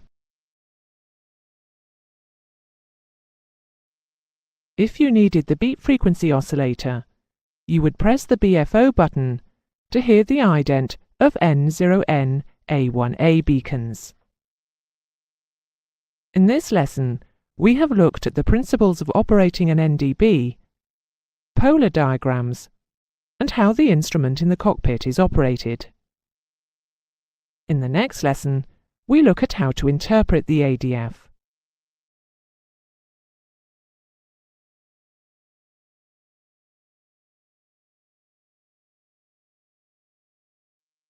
Now that we know how the NDB and ADF work, how is the information presented to the pilot? It depends upon the degree of sophistication of the indicator. There are 3 types: the relative bearing indicator, RBI, the moving card, RBI, and the radio magnetic indicator, RMI. The most basic instrument is the RBI, which has the points of the compass presented around the dial, with 0 or 360 degrees at the top. This is not a heading indicator, and it does not state in which direction the aircraft is flying. Simply that the aircraft nose is at 360 degrees, and the NDB is in the direction of the needle. So, if an aircraft was flying a heading of 060, then turned to fly 090, the numbers around the dial will not turn. They are fixed, but the needle will drop to 240 on the RBI. On the direction indicator, The dial will turn from 6 to 9, but the needle will not move. It still points at 12 o'clock. What then does the RBI do? It simply points its needle at the NDB and shows this position in relation to the nose of the aircraft on an imaginary compass. Rather than a compass, the face of a clock could have been used. So an RBI bearing of 270 degrees would be a bearing of 9 o'clock. The weakness of the RBI is that the pilot has to make a calculation to find what magnetic heading to fly to the NDB. You have to know how to do these simple calculations. Here, we see that the RBI indicates that the NDB to which the aircraft is tuned has a relative bearing of 270 degrees, that is relative to the aircraft's nose. The direction indicator is showing a heading of 060 degrees. To calculate the magnetic heading, the QDM to the NDB, draw a picture with the information from these two dials. Add the relative bearing, in this case 270 degrees, to the heading of 60 degrees. This makes a total of 330 degrees. If the total of the heading and the relative bearing comes to more than 360 degrees, deduct 360 from your total to give the magnetic heading to the NDB. For example, a relative bearing of 270 degrees and a heading of 180 degrees totals 450 degrees. Take away 360, which leaves 090 degrees as the magnetic course to steer to the beacon.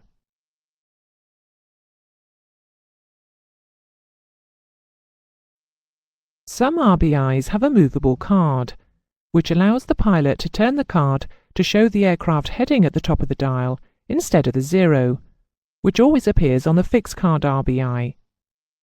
So in our example, the pilot can put 60 degrees at the top of the dial to match the direction indicator. The ADF needle on both RBIs points in the same direction to the NDB. The number on the basic RBI shows 270, but now the number on the RBI with the movable card to which the needle is pointing is 330 degrees. The number 330 reflects the heading of 060, plus the relative bearing of 270. In other words, this is the magnetic track, the QDM, to fly to the NDB. The weakness of this system is that the pilot has to manually turn the card on the RBI every time his heading changes. If our pilot turns from 060 to 090 degrees, we see that the beacon now has a relative bearing of 240 degrees to the nose of the aircraft. The NDB is in the same place. It is just the aircraft's heading that has changed. So if we add the heading of 090 degrees to the relative bearing of 240 degrees, we have the same magnetic bearing to the NDB of 330 degrees. With the movable card set at 090, this calculation is done for the pilot, showing that the NDB is on a magnetic heading of 330 degrees. This manual adjustment is avoided in the RMI, the radio magnetic indicator, which incorporates a moving dial which shows the aircraft's magnetic heading. The RMI then interprets both the radio input from the beacon and a magnetic input to provide continuous magnetic heading and beacon bearing information. The RMI is much easier to interpret. Sometimes it can have two needles, tuned to two NDBs, or one NDB and one VOR. If it is tuned to one NDB and one VOR, the NDB is the wider needle. Electronic displays are now frequently used, and it is the RMI information which is displayed, but with the additional features of a deviation bar. This represents the track you want to fly on, and it shows how many degrees you are away from this. When the bar is in the centre, you are on track.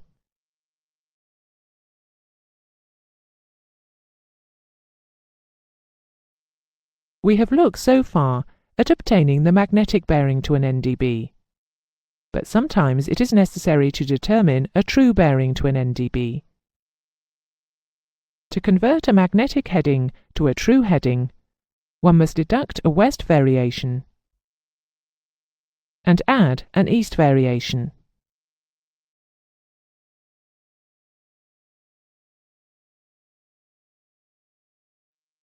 Another calculation, known as deviation, may be necessary if you are given a compass heading. A compass heading is an error in the magnetic compass due to the magnetic effect of the metal of the aircraft.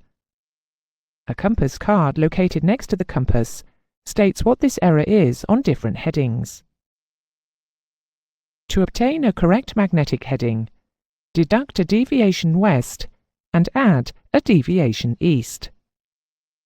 Then proceed to convert the magnetic heading into a true heading. Let's go over one more example to find the true bearing of the aircraft from the beacon. The heading is 090 degrees compass. Deviation is 12 degrees east. So heading is 102 degrees magnetic. If variation is 15 degrees west, true heading is less by 15 degrees, namely 087 degrees true. That completes the preliminaries. The heading is 087 degrees true. The NDB is given as 075 degrees relative. So the NDB true bearing is 087 plus 075 degrees, which is 162 degrees. The reciprocal of a heading means going in the opposite direction, so add 180 degrees to the heading. The aircraft therefore has a reciprocal bearing from the beacon of 162 plus 180 degrees, 342 degrees true.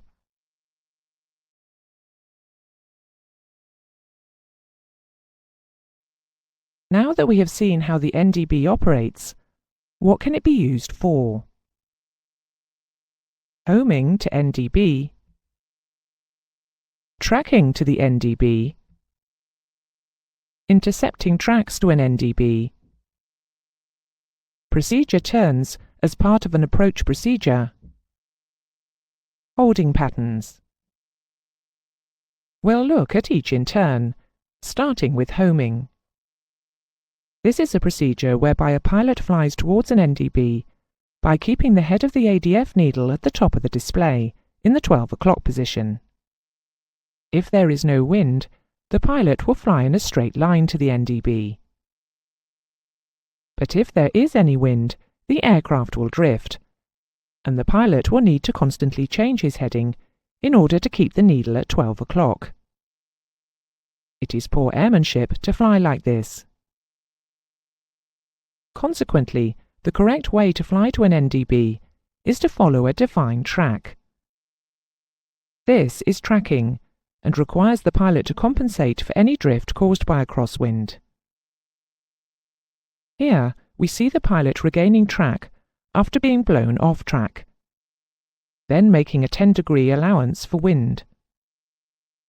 Notice how the relative bearing of the NDB has changed from 000 to 330 to 350 degrees. Tracking away from an NDB is the same procedure, except that now, if the NDB is directly behind you, it is 180 degrees from the aircraft's nose. If the relative bearing is more than 180 degrees on your ADF, the NDB is to your left. Here, we see an aircraft maintaining a track of 100 degrees. The starboard drift of 23 degrees is known, resulting in a heading into wind of 077 degrees. The relative bearing is 203 degrees, so the NDB is to the left of your tail. If the relative bearing is less than 180 degrees, the NDB is to your right. Here we see that port drift is anticipated, resulting in a heading into wind of 110 degrees. The relative bearing is 170 degrees, so the NDB is to the right of your tail. Next, we look at intercepting a nominated track to an NDB. Perhaps it is part of an arrival procedure. Let's say the NDB is ahead and on your left, and you are to track to the NDB on a QDM of 270 degrees magnetic. Remember that these radials are like spokes of a wheel and move out from the centre. So, if you are flying to the beacon, your heading is that of the radial leaving the beacon, which is the other side of the beacon to where you are at present. Do not consider yourself to be on the 090 radial, the reciprocal of 270, because you are not flying in the direction of that radial from the beacon. If the aircraft has an RMI, your heading is displayed at the top, and the ADF needle points at the NDB, showing the magnetic heading to fly to it. At the start of this sequence, we see that in relation to the aircraft's nose, the NDB is just slightly to the left, so at a relative bearing of about 325 degrees, which is not shown on the RMI. But the magnetic heading is shown at 295 degrees, which is the heading to fly from where you are now to the NDB.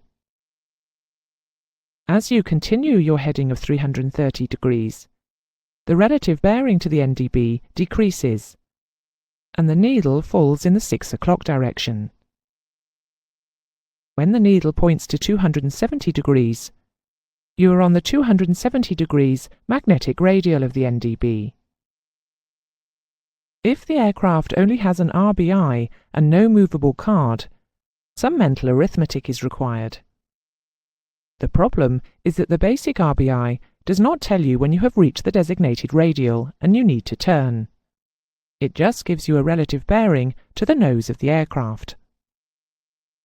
But a simple calculation achieves this. Remember that relative bearing means the angle between the nose of the aircraft and the beacon. So subtract the designated radial from your heading. If the answer is positive, turn left when the needle points to that number of degrees from the top of the dial. If the answer is negative, turn right when the needle points to that number of degrees from the top of the dial. Let's use some figures to illustrate this. Your heading is 330 degrees, and you are to intercept a radial of 270 degrees. Deduct 270 from 330, which is plus 60. Turn left when the needle is 60 degrees left of the top. If your heading now is 045 degrees, and you are to intercept the 090 degrees radial, deduct 090 from 045, which gives minus 45. So turn right when the needle is 45 degrees from the top of the dial. A procedure turn describes a formal pattern for flying an approach to an airfield based upon the location of an NDB on or near the airfield. There are two main types of procedure turn. In the first, a time or distance to fly away from the NDB is specified. Then a turn of 45 degrees is made away from that radial, followed by another turn of 180 degrees back to intercept the inbound radial of the NDB. The second type starts in the same way, with a timed or distance outbound leg. This is followed by an 80-degree turn and then a 260-degree turn to intercept the inbound radial. In VMC, you can check visually where you are as you approach the airfield for the first time at the start of the procedure. But in IMC, The NDB enables you to find the airfield from any direction and then start the procedure turn. The procedure has to be started within 30 degrees either side of the procedure radial. Let's look at the approach chart for Oxford. Runway 19. Central to the procedure is the OX. A small aircraft tracks outbound on a heading of 001 degrees from the beacon, which means that the ADF needlehead, which always points to the beacon, is on the reciprocal of 001 degrees, which is 181 degrees behind you. If you are in a Category 3 aircraft, a jet, you are told to track outbound on 354 degrees, which means that the head of the needle points to the reciprocal, which is 174 degrees. After 6.5 nautical miles, you start to turn right, until you intercept the 194 degrees track to the runway. How do you know when you are on this NDB radial? A heading of 194 degrees on the DI is not enough to tell you this, as you could be on a heading of 194 degrees to anywhere. You must also intercept the 194 degrees radial on the NDB, which means that the DI must be set to 194 degrees, and the NDB needle is pointing to 360 or dead ahead. Remember that the head of the NDB needle represents its position in relation to the nose of the aircraft. If you maintain 194 degrees on the DI, but the head of the NDB needle is to the left of centre, you are still flying on a heading of 194 degrees, but you are being blown off course to the right. If your track is good, you then follow the descent pattern, which is shown on the approach plate.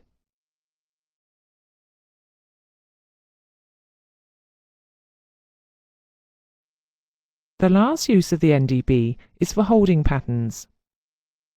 Busy airports will frequently require approaching aircraft to delay their approach and fly round and round in a racetrack pattern over a fixed point, marked either by an NDB or a VOR, until they are allowed to approach the airfield.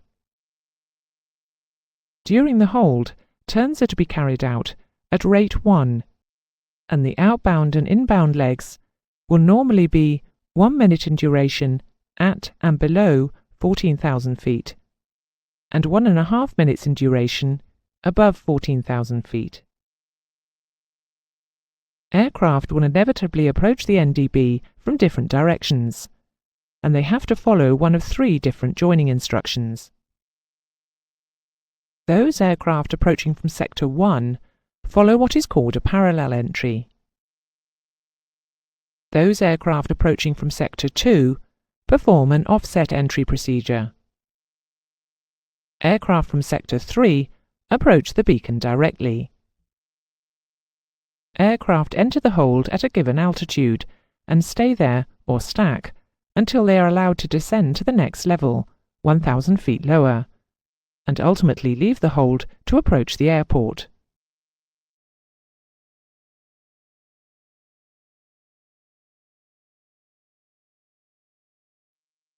We have already seen in the lesson on propagation that several factors affect the accuracy of radio waves, including NDB transmissions. Here we will just summarize these factors, starting with static interference, caused by either thunderstorms or precipitation. When water droplets or ice crystals collide with the aircraft, there is a reduction in the signal-noise ratio, and a consequent wandering of the RBI or RMI needle. The audio signal will have a background hiss, which is also likely to be present on VHF frequencies. Thunderstorms produce large electrical discharges across the electromagnetic spectrum, including long wave and medium wave. The effect on the ADF is to make the needle point to the offending cumulonimbus cloud or clouds, so that the instrument is completely unreliable. Night effect is caused by the interaction of surface waves from the NDB with sky waves from the same NDB. During the day, the D layer of the ionosphere attenuates all long and medium waves, so that ground waves are the only means of transmission for NDBs. At night, the D layer becomes deionized, and sky waves may be emitted from an NDB which are received out of phase with the ground waves. The effect is most pronounced at dawn and dusk, as the ionosphere is changing both in intensity and height. The ADF needle may wander, and the audio may fade as the two signals drift in and out of phase with each other. Station interference occurs when two NDB signals overlap. To avoid this, station locations and frequencies are carefully chosen to ensure a daytime level of bearing accuracy, known as the Designated Operational Coverage, DOC. However, at night, NDBs far away may produce interfering sky waves. Coastal refraction, caused by radio waves travelling faster over sea than land, results in radio waves which cross the coast at angles other than 90 degrees, the normal, bending away from the normal as they cross from land to sea. The greater the angle of the point of crossing from 90 degrees, the greater the error. Mountains can cause reflections and diffraction of radio waves. The solution is to fly higher. Quadrantal error is caused by the airframe, which distorts the incoming radio signal. It is so called because the distortion is worst in the quadrants, that is, at 045 degrees, 135 degrees, 225 degrees, and 315 degrees. The error mostly affects older aircraft, as newer equipment resolves this problem by means of an electronic device. Stray metal objects or a live mobile phone near any instruments may cause interference and an inaccurate reading. Dip error refers to an inaccurate ADF reading when the aircraft is banking. Because the system is designed to work in horizontal flight, any banking will tilt the horizontal arms of the loop antenna, and this produces an electrical current which causes a small error in the indicated bearing. If a left wing is lowered, the ADF needle will fall in the same direction by about 10 degrees. Finally, in the list of errors, there is the cone of silence, extending upwards from the beacon. Within this cone, accuracy is poor. It should be noted that most ADF equipment does not include a failure warning indication of either the NDB or the ADF. Pilots should continuously monitor the bearing and the identification signal, especially during an approach using an NDB as the primary source of navigation. We have also seen in the lesson on propagation that various factors affect the range of a radio signal, namely transmitter power, the frequency, the surface, type of transmission, precipitation, and receiver quality. As the range of the aircraft from the NDB increases, so the signal becomes weaker, and therefore the signal-to-noise ratio decreases. In the United Kingdom, the minimum signal-to-noise ratio which is considered acceptable is 3:1. This should produce a bearing accuracy of within plus or minus 5 degrees by day, only within the designated operational coverage.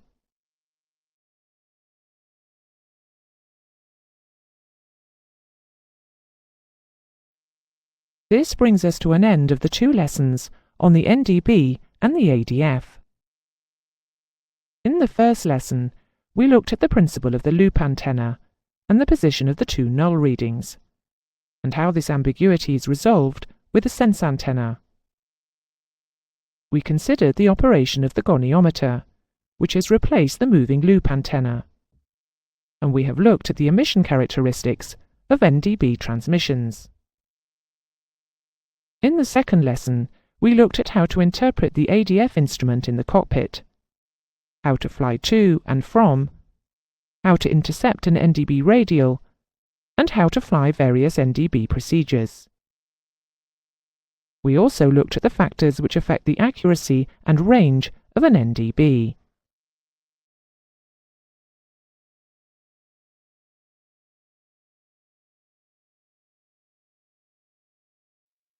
The VHF omnidirectional range, VOR, was adopted as the standard short-range navigation aid up to 200 nautical miles in 1960 by ICAO. On the left, we see the first generation of transmitter, and on the right, the second generation Doppler equipment. The VOR produces 360 radials at 1 degree spacing, which are aligned to magnetic north at the VOR location. The equipment in the aircraft indicates which radial the aircraft is on, and whether it is flying to or from the VOR. It is practically free from static interference, and it is not affected by sky waves, which enables it to be used day and night, unlike ADF.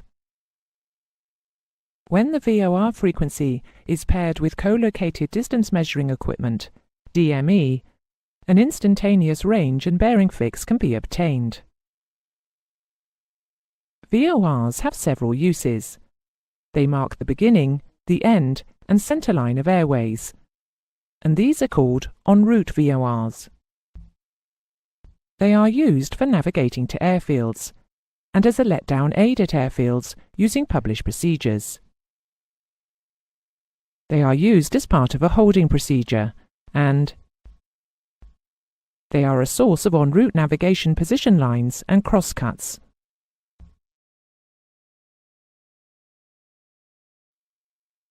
All VOR ground stations, except test VORs, perform the same basic position function, but there are variations on the theme, such as the BVOR. This is a broadcast VOR, which gives weather and airfield information between beacon identification.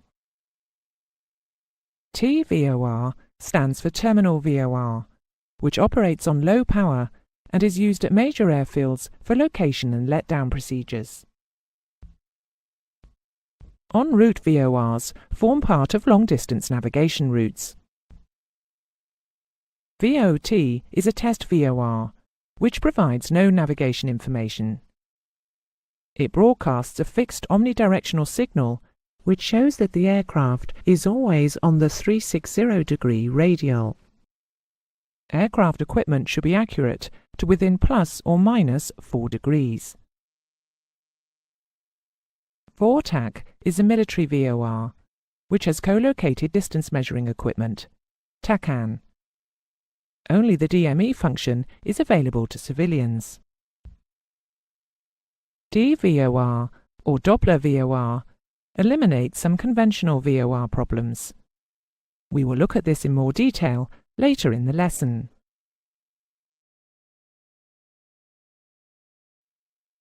VOR equipment and instrument landing equipment share the frequency range from 108.0 to 117.95 MHz and have a horizontal polarization. Frequencies in this range with an odd first digit after the decimal point are allocated to instrument landing equipment. Thus, 108.10 and 111.95 are ILS frequencies. Frequencies with even numbers after the decimal point are VOR frequencies, such as 108.0, 108.60, and 111.80. The emission characteristics of VORs are A9W. The letter A stands for main carrier amplitude modulated double sideband. The number 9 stands for a composite system, and W stands for a combination of telemetry and telegraphy. Telemetry is the transmission of measured quantities. In this case, phase difference.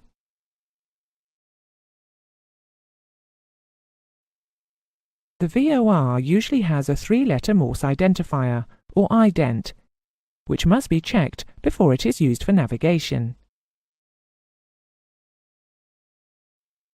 The identifier is transmitted at least 7 times a minute, and may be either in Morse on its own, or preceded by a voice description, such as, "This is Miami Omni." The voice channel of the transmission may also be used to carry airport information via ATIS, the Automatic Terminal Information System, when there is no discrete frequency for the ATIS. This is a BVOR. If a continuous tone or a series of Morse dots is heard, this indicates a test VOR. That is, it gives no navigation information, but it enables a pilot to check whether or not his display is accurate. This is for ground use only. All VORs are monitored by an automatic site monitor, which will warn the control center if there is an error of greater than 1 degree, there is a reduction in transmitter power of greater than 15%, or the monitor itself fails. To warn the pilot that bearing information is unreliable, the Morse ident is suppressed until the standby transmitter is brought online, which usually takes a few minutes. A red or a yellow and black warning flag will also appear on some aircraft indicators.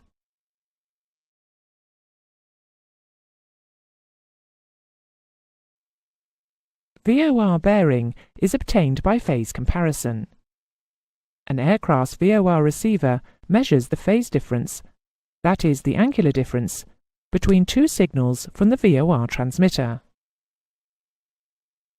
Think of a lighthouse and imagine the whole light rotating at a speed of 1 revolution every 60 seconds. Wherever you are, you will only see the light once every minute, and people in different places around the lighthouse will see the white light at different times. Every time this white light passes through magnetic north, a green omnidirectional light flashes, which is seen by everybody, wherever they are, at the same time. The white light rotation speed of 1 RPM equates to 6 degrees per second. So by measuring the time between the green flash and the white flash, you can tell your position in relation to the lighthouse. If you see the white light 30 seconds after you saw the green light, you're on the 180-degree radial from the lighthouse, due south. Let us call the green light the reference signal, and the white light the variable signal, and see how this now applies to the VOR. The ground station emits 2 signals. The reference signal is an omnidirectional continuous wave transmission on the carrier wave of that particular VOR station that is frequency modulated at 30 Hz. In the aircraft, it is this part of the signal that is used as a reference for measuring phase difference.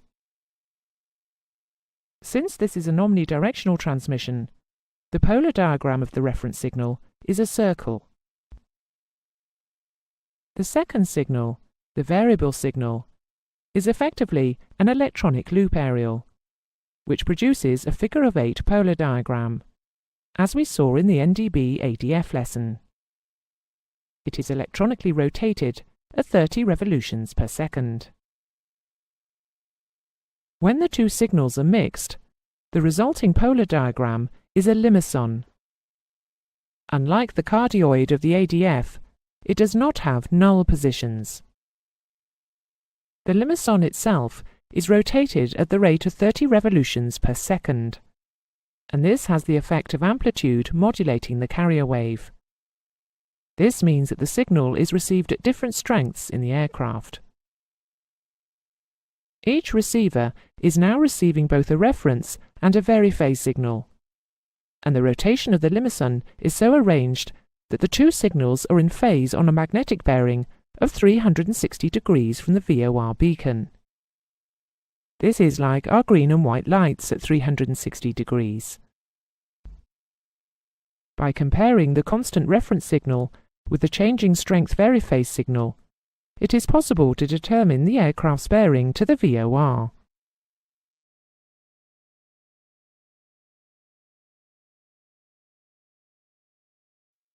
The first generation of VOR suffers from reflections from buildings and terrain in the vicinity of the VOR, so that two signals reach the aircraft out of phase.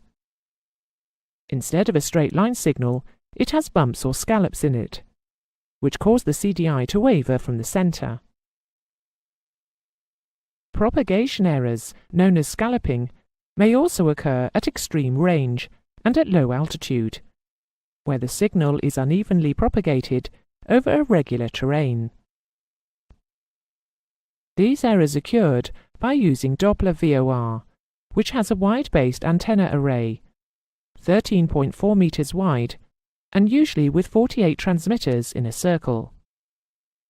It also uses the Doppler principle of frequency change with distance.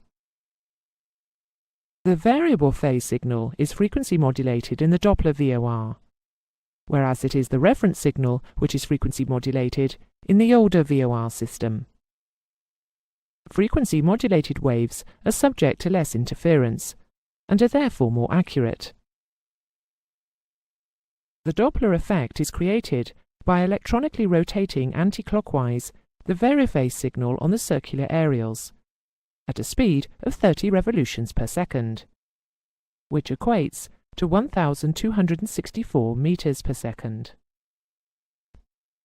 This is fast enough to create a Doppler shift, as the signal increases in frequency as it approaches, and then decreases as it goes away from the aircraft. This shift is then measured. The aircraft equipment does not know whether the signal is from a conventional or a Doppler VOR. We have looked at the ground equipment. Now let's look at the aircraft equipment. The antenna, which is a horizontally polarized dipole, can take one of several forms, depending upon the age of the aircraft.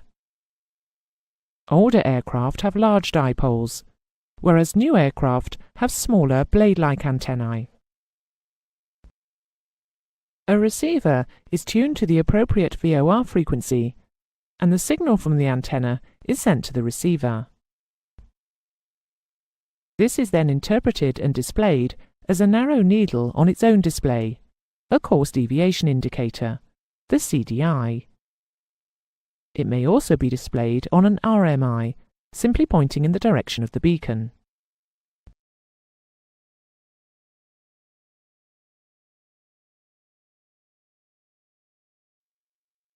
We have seen previously the factors that affect radio wave range, but it is worth repeating them.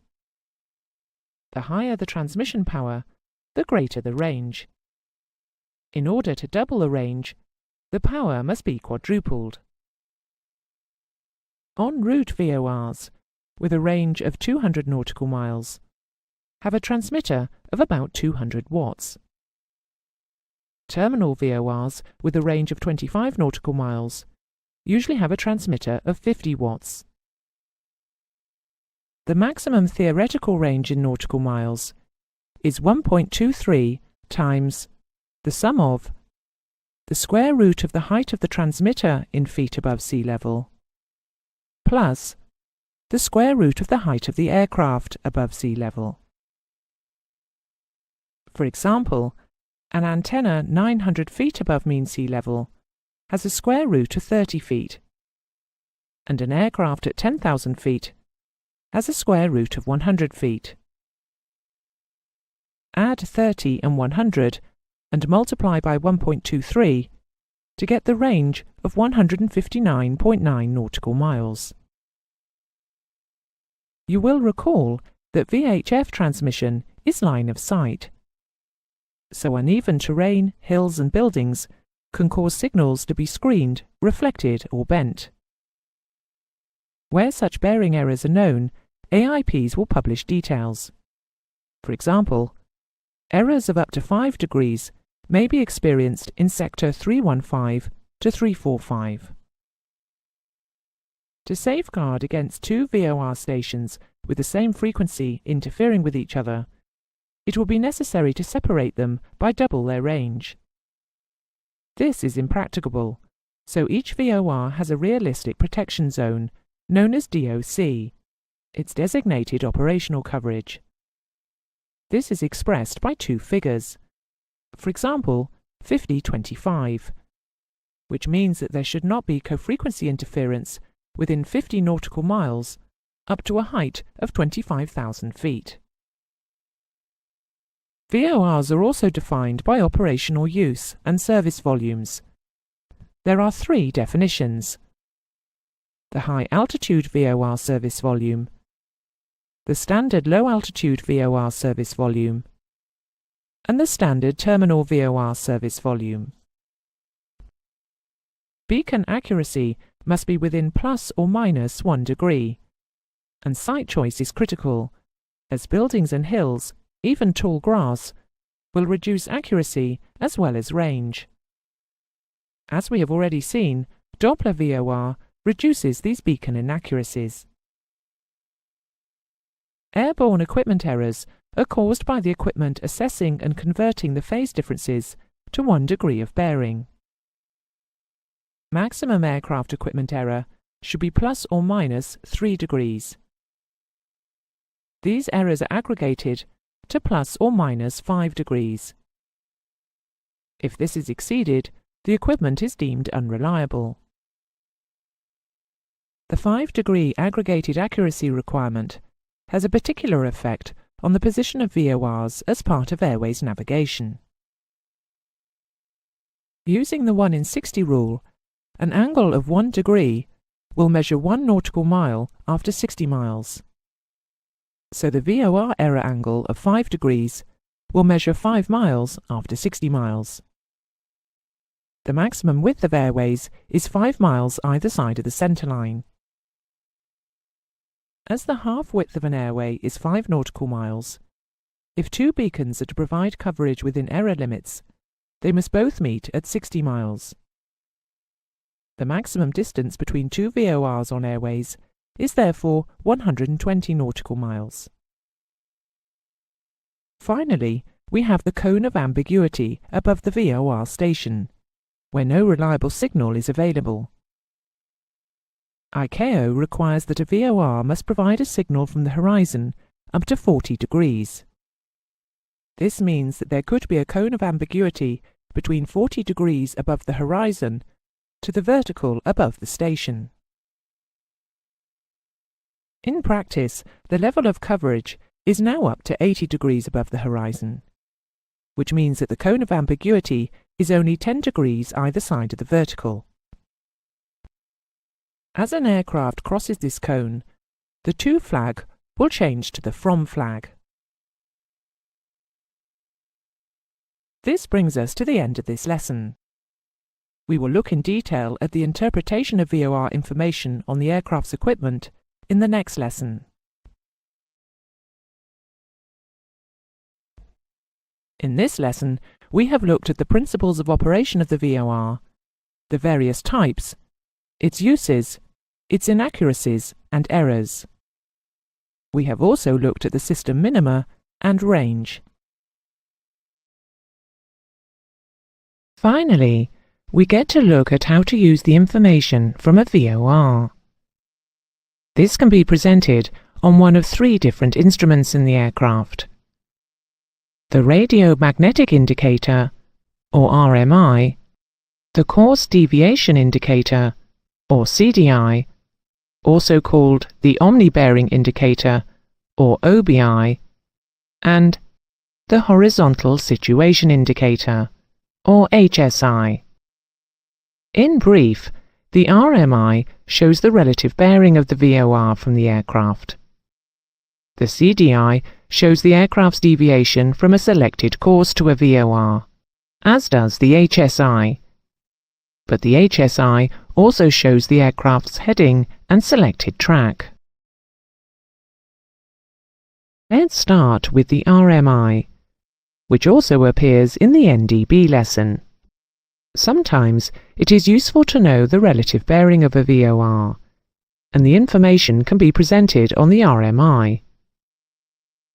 Perhaps you need to approach Oxford on the Daventry 202 degrees radial, or the Honolly 160 degrees radial, or the Compton 351 degrees radial. First of all, you need to know where the VOR is relative to you. The RMI indicates the aircraft's magnetic heading against a fixed heading index at the top of the instrument. Often there are two needles, one wider than the other, which can be tuned to two different beacons, either NDBs or VORs, or one of each. The information from both NDBs and VORs is presented in the same way on the RMI, by showing their relative magnetic bearing from the aircraft's heading. By adding the heading and the relative bearing, the QDM to the beacon is shown. However, the information has to be processed by the aircraft in different ways. This is because the aircraft receives a magnetic bearing already encoded from the VOR, whereas the ADF needle simply displays relative bearing with respect to 12 o'clock on the dial, which is displayed over a compass card showing the magnetic heading. Suppose an aircraft heading is 040 degrees magnetic, and the measured VOR phase difference is 270 degrees, which means that the aircraft is on the 270 degree radial. The equipment computes that the QDM is 090 degrees. It subtracts the aircraft heading of 040 degrees, giving a relative bearing of 050 degrees, which positions the RMI needle 50 degrees clockwise from the heading index. If the QDM to the VOR shown on the RMI is to be converted to a true bearing for plotting, the variation at the VOR station would be applied. Compare this with the case of an NDB bearing displayed on the RMI, where the magnetic bearing indicated is based on the magnetic variation at the aircraft.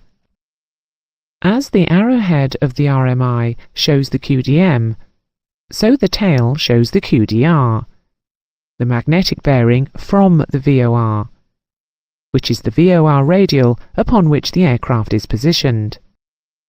If we compare the RMI and the CDI, each has its merits. The CDI gives precise deviation information when flying along a VOR radial. The RMI gives more information in the form of a continuous display of QDM and QDR. Magnetic heading is also displayed, a considerable asset when homing to a VOR or maintaining track outbound. The approximate relative bearing is immediately apparent in a plan view of the aircraft and beacon positions, which is most useful when flying a holding procedure. As the pointer gives a continuous indication of the VOR bearing, the rate of crossing the radials can be easily assessed. With two needle RMIs, the bearings of two beacons can be simultaneously displayed, which is particularly useful when flying along an airway using one beacon ahead or behind for track keeping, and a second beacon off the airway for reporting a beam. And finally, both VORs and NDBs can be displayed.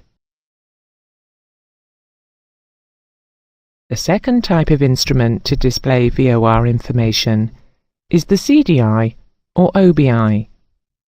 We will refer to it as the CDI. It is the principal instrument used for VOR navigation. If you turn the Omni Bearing Selector knob, the OBS, on the CDI until the needle is in the middle, this will tell you which radial you are on. Here, we see that the CDI is set to the 130 degree radial. As the needle is off the scale, it means that our aircraft is not within 10 degrees of the radial, as each dot and the centre circle represent 2 degrees. If we turn the OBS to the left, so that 260 is selected, we see that the needle is beginning to come in. It is at the 4th dot, so the 260 radial is 10 degrees to the right of the aircraft. As we turn the OBS slowly to set 270, the needle comes to the centre of the dial, which means that the aircraft is on the 270 radial from the VOR. We could have turned the OBS in the other direction. It makes no difference, except that it is the longer way round from 130 to 270. It is important to note that the aircraft can be on any heading and be on the 270 radial. Our aircraft is on a heading of 020. It could have been heading 160 or 220. It makes no difference. It is still on the 270 radial from the VOR. Up till now, we have considered getting a bearing from a VOR, possibly for navigation plotting. However, the main use of the VOR is for tracking. This means guiding an aircraft along a specified radial to the VOR overhead. Tracking is the basic technique of airways navigation, and is also used in airfield approach procedures. The important thing to grasp is that VOR radials are from the VOR. So, the 270 radial is the radial that goes from the VOR in a magnetic direction of 270 degrees. This does not mean that you are flying that heading away from the VOR. It just means that you are on that radial. The second thing to grasp is that every radial has a reciprocal radial. That is, the opposite direction. The reciprocal of the 180 radial is the 360 radial. The reciprocal of the 270 radial is 090, etc. In the following scenes, you should recall that track refers to the line on a map that you wish to fly along, adjusted for magnetic variation, because a chart is drawn with true north, whereas your direction indicator indicates magnetic north headings. Inevitably, you will experience wind along the way, and only in still air will your heading be the same as your track. In order to stay on track, you will have to adjust your heading by pointing the nose of the aircraft into the wind to compensate for drift. In our example, let's say that there is a 30-knot wind from the south. The pilot may choose a heading of 080 to compensate for the drift and keep him on the 060 track. If you are flying in still air away from a VOR on a chosen radial, your heading will be the same as the radial. If you fly away from a VOR on the 320 radial, your heading will be 320, and the flag on the CDI will show from. However, if, while flying away from the VOR on the 320 radial, you experienced a drift to the right of track, you would know that there was a wind from the left, blowing you off course. You would need to alter your heading to the left in order to compensate for the drift. So your heading would not be 320, but some other figure, such as 310. Confusion comes when you fly towards a VOR, for example, on a heading in still air of 270.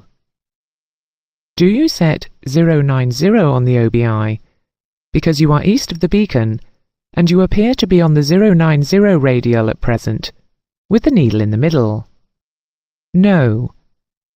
When you fly to a VOR, set the reciprocal of the radial you are on, which will be the same as your heading in still air and on the other side of the VOR. So, if your heading is 270, the OBI should be set to 270, and the flag will show 2. If you were to set 090 on the OBI, this would be an error, as the flag would show from, because all radials are from the VOR, and you are on the 090 radial from the VOR, even though you are flying towards the VOR. Your selected radial must always match your chosen magnetic track. In still air, it will also match your heading.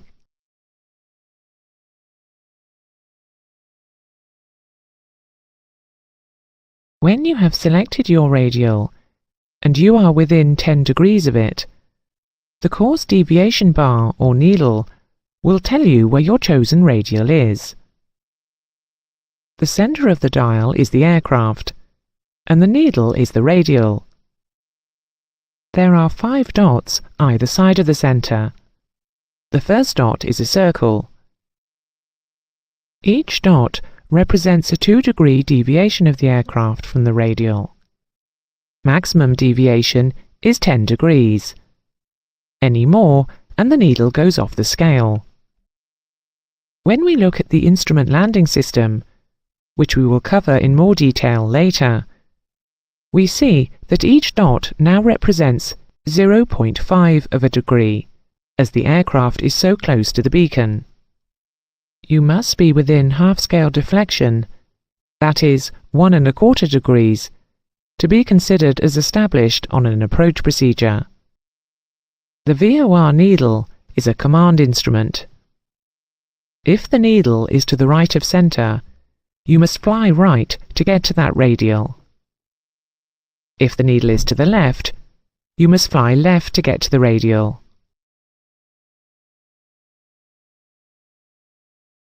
Frequently, a pilot may be required to fly towards a VOR station along a specified radial. We'll assume that this is the 270 radial in this example. However, let's also assume that he is currently on a completely different heading, 045 degrees, and is crossing the 240 radial of that VOR. Remember that you need to select the same radial as the track you are intending to fly. So in this case, the pilot selects the 090 radial, not the 270 radial, on his HSI. The deviation bar will be deflected in full, as the 090 radial is more than 10 degrees from his current position, on the 240 radial. When he comes within 10 degrees of the 270 radial, the deviation bar will start to move towards the centre. If he is on the 265 radial, the deviation bar will register 2.5 dots deflection, as each dot is 2 degrees.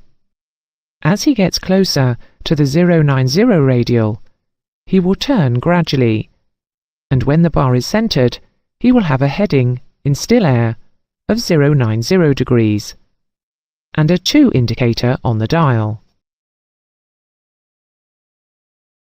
The third instrument to display VOR information is the HSI, or Horizontal Situation Indicator. It combines several functions, and, as its name suggests, it provides greater situational awareness to the pilot from one instrument. The HSI shows the track or course selected. For example, the 004 radial to a VOR. It will show the heading selected.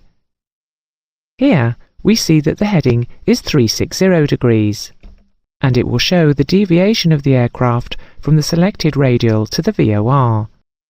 The HSI may also show the distance to the VOR. An electronic HSI may be able to display other information, depending upon its sophistication, such as terrain, weather, or the proximity of other aircraft. We have now seen how to select a VOR radial for various purposes. how to interpret the CDI and the to and from flags, and how a VOR is presented on an RMI and HSI.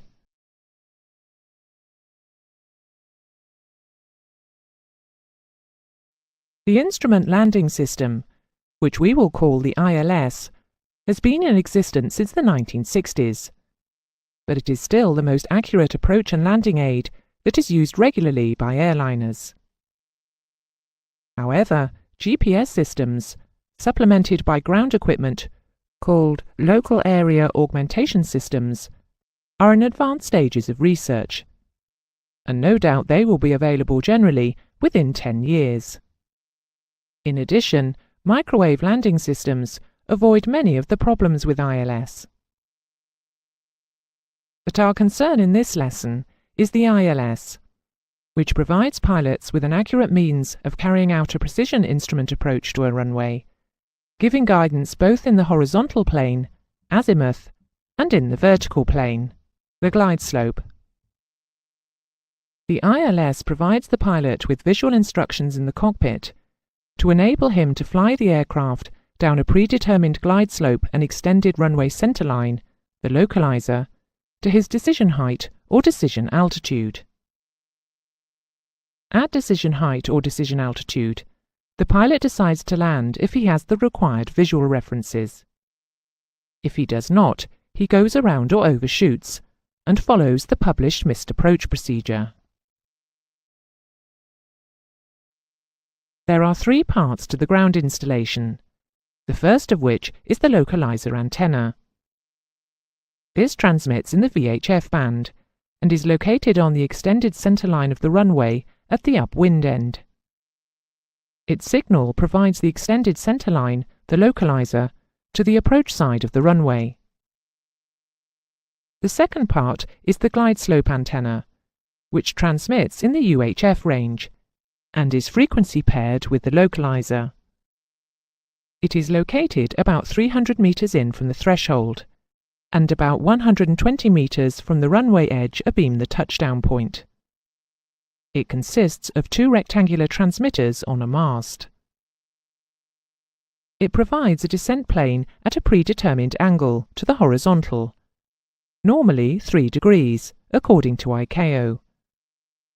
When combined with the localizer, this provides a precise path to fly to the touchdown point. The third element of the ILS is a series of 2 or 3 marker beacons on the approach side of the runway. They are designed to give the pilot a cross-check of height against range as he crosses over them during his approach. The distance is shown on the approach plate. Each beacon triggers a different coloured light and audio signal in the cockpit as the aircraft passes over.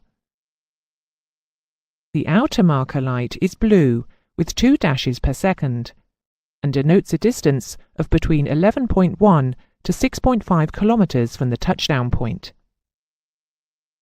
The middle marker is amber with alternate dots and dashes at the rate of 3 characters a second and denotes a distance of about 1,050 meters. The inner marker is white with 6 dots a second and denotes between 450 and 75 meters. Here we see the complete picture. Different patterns of transmission are emitted by the markers, but the pilot cannot tell the difference. They are not directional aids in any way and transmit at 75 MHz, modulated by 400 Hz in the outer marker, 1300 Hz by the middle marker, and 3000 Hz by the inner marker. These beacons have frequently been replaced by distance measuring equipment, DME, which provides continuing distance readout for the pilot. However, the DME is protected from interference only within the localizer service area of 25 miles and up to 25,000 feet. When DME equipment is available, it is frequency paired with a localizer when the DME distance is 0 reference to the threshold. It is also used as part of the published departure and arrival procedures, SIDS and stars, to specify where a manoeuvre, such as a descent, is to start. The localizer operates in the VHF band, between 108.1 and 111.975 MHz, to provide 40 channels. You will recall that this band is shared with VOR transmitters, and the ILS frequencies have an odd number after the decimal point. For example, 108.10 and 1110.13 MHz. The emission characteristic is A8W. Glide slope frequencies are in the UHF band, between 329.15 and 335 MHz, and also provide 40 channels, which are paired with the localizer. This means that the pilot only has to tune to the localizer frequency to also get the glide slope transmission. This saves work and avoids errors. The DME transmission is also frequency paired with the localizer.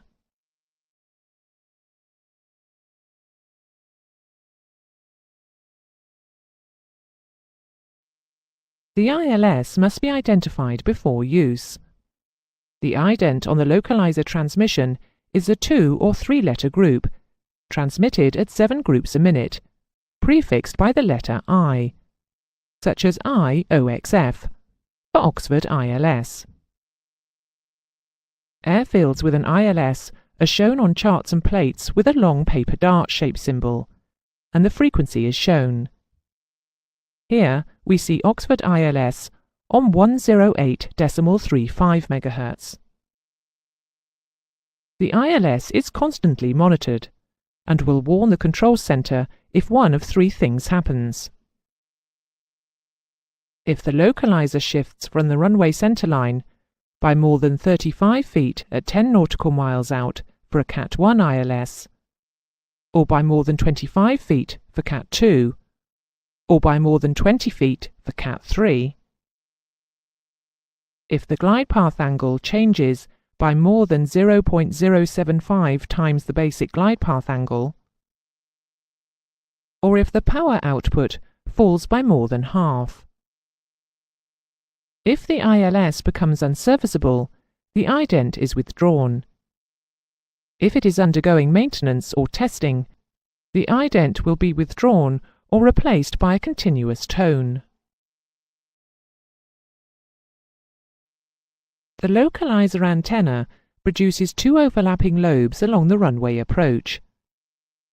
The lobes are transmitted with horizontal polarity on a single VHF frequency. When looked at by an approaching pilot, the right-hand lobe, the centre of which is directed to the right of the centre line of the runway, is modulated at 150 Hz. The left-hand lobe is modulated at 90 Hz.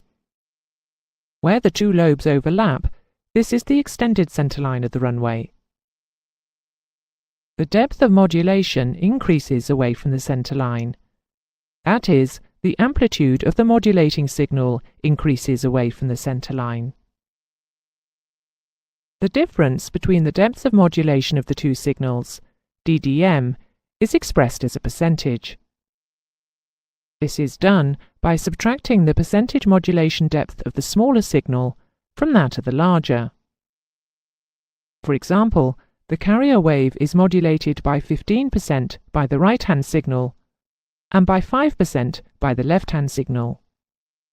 The difference is 10% to the right and equates to the angular displacement of the aircraft from the centreline.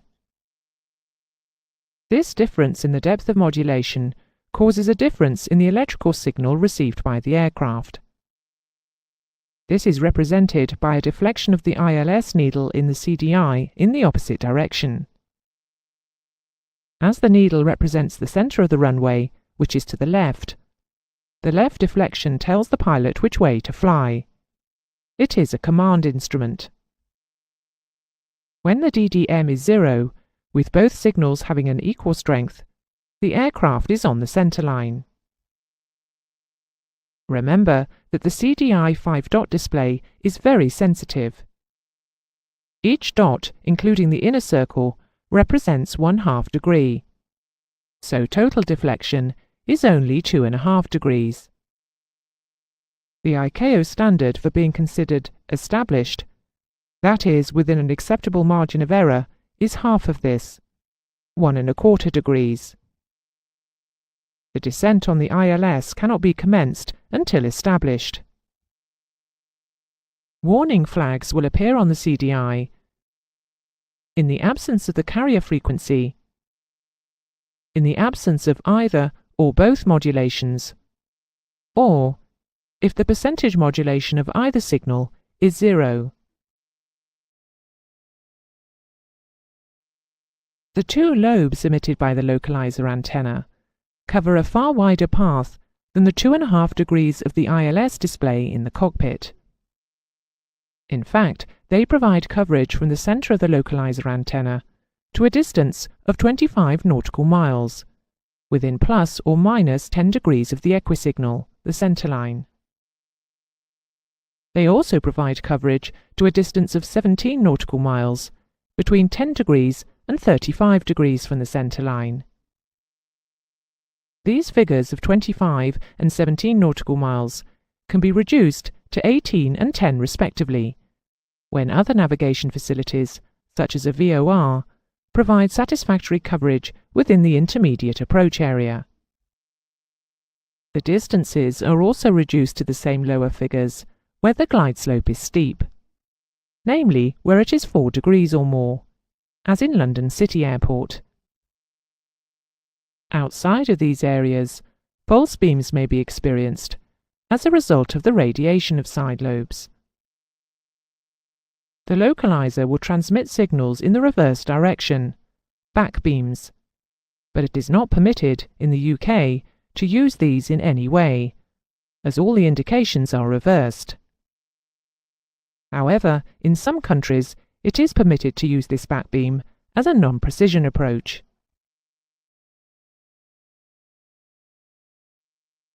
There are two glide slope antennae, which are both mounted on a mast approximately 10 meters tall, positioned some 120 meters from the runway centerline and some 300 meters upwind of the threshold markings and abeam the landing point. The ILS reference datum point is a point at a specified height, usually 50 feet, located vertically above the intersection of the runway centerline and threshold, through which the downward extended portion of the ILS glide slope extends. Remember this when you are asked to do height calculations to the touchdown point, which is 50 feet lower. The same principle of radio wave propagation is used as for the localizer, but a UHF carrier wave is used, and the lobes overlap one above the other, rather than side by side in the localizer. The upper lobe has a 90 Hz modulation, and the bottom lobe has a 150 Hz modulation. The ICAO standard glide path is 3 degrees, and this is indicated where the difference of depth modulation of the overlapping lobes is 0. The 0 DDM is indicated on the CDI by a needle, which is centered on the horizontal crossbar. If the aircraft is too high, the needle, which represents the glide slope, will be below the horizontal. And if the aircraft is too low, the needle will be above the horizontal. False glide slopes can exist because the lower lobe lies adjacent to the surface and creates ground-reflected waves. Fortunately, the false glide slopes are all above the true glide slope, at multiples of 3 degrees. The normal practice for intercepting a glide slope is to do so from below. If, during the intercept, a pilot were to see an indication on the CDI that the glide slope was below, he should suspect a false glide slope. Some airports, such as Heathrow, use a continuous descent approach, which allows a glide slope intercept from above. A 3-degree glide slope increases in height at the rate of 319 feet per nautical mile, although we normally approximate this to 300. So, at 5 miles out, the glide slope should be at 1500 feet. At 10 miles out, at approximately 3000 feet. Check your height with the DME or the final approach fixed beacon and check your QNH. There is another glide path indicator usable in VMC, namely the PAPIs. That is, Precision Approach Path Indicators, which can be used to check the height. These lights are set to the same glide slope angle and reveal 2 white and 2 red lights when the aircraft is exactly on the glide slope. The glide slope coverage extends from the transmitter to a distance of at least 10 nautical miles, in sectors of 8 degrees in azimuth, either side of the centerline. It is 8 miles for steep glide slopes. Glide slope vertical coverage is required from 0.45 times the glide slope, which is below it, to 1.75 times the glide slope, which is above it.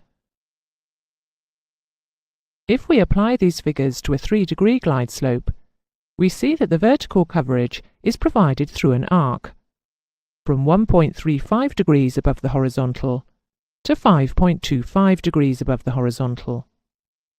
This equates to no more than 1.65 degrees below the glide slope and 2.25 degrees above the glide slope.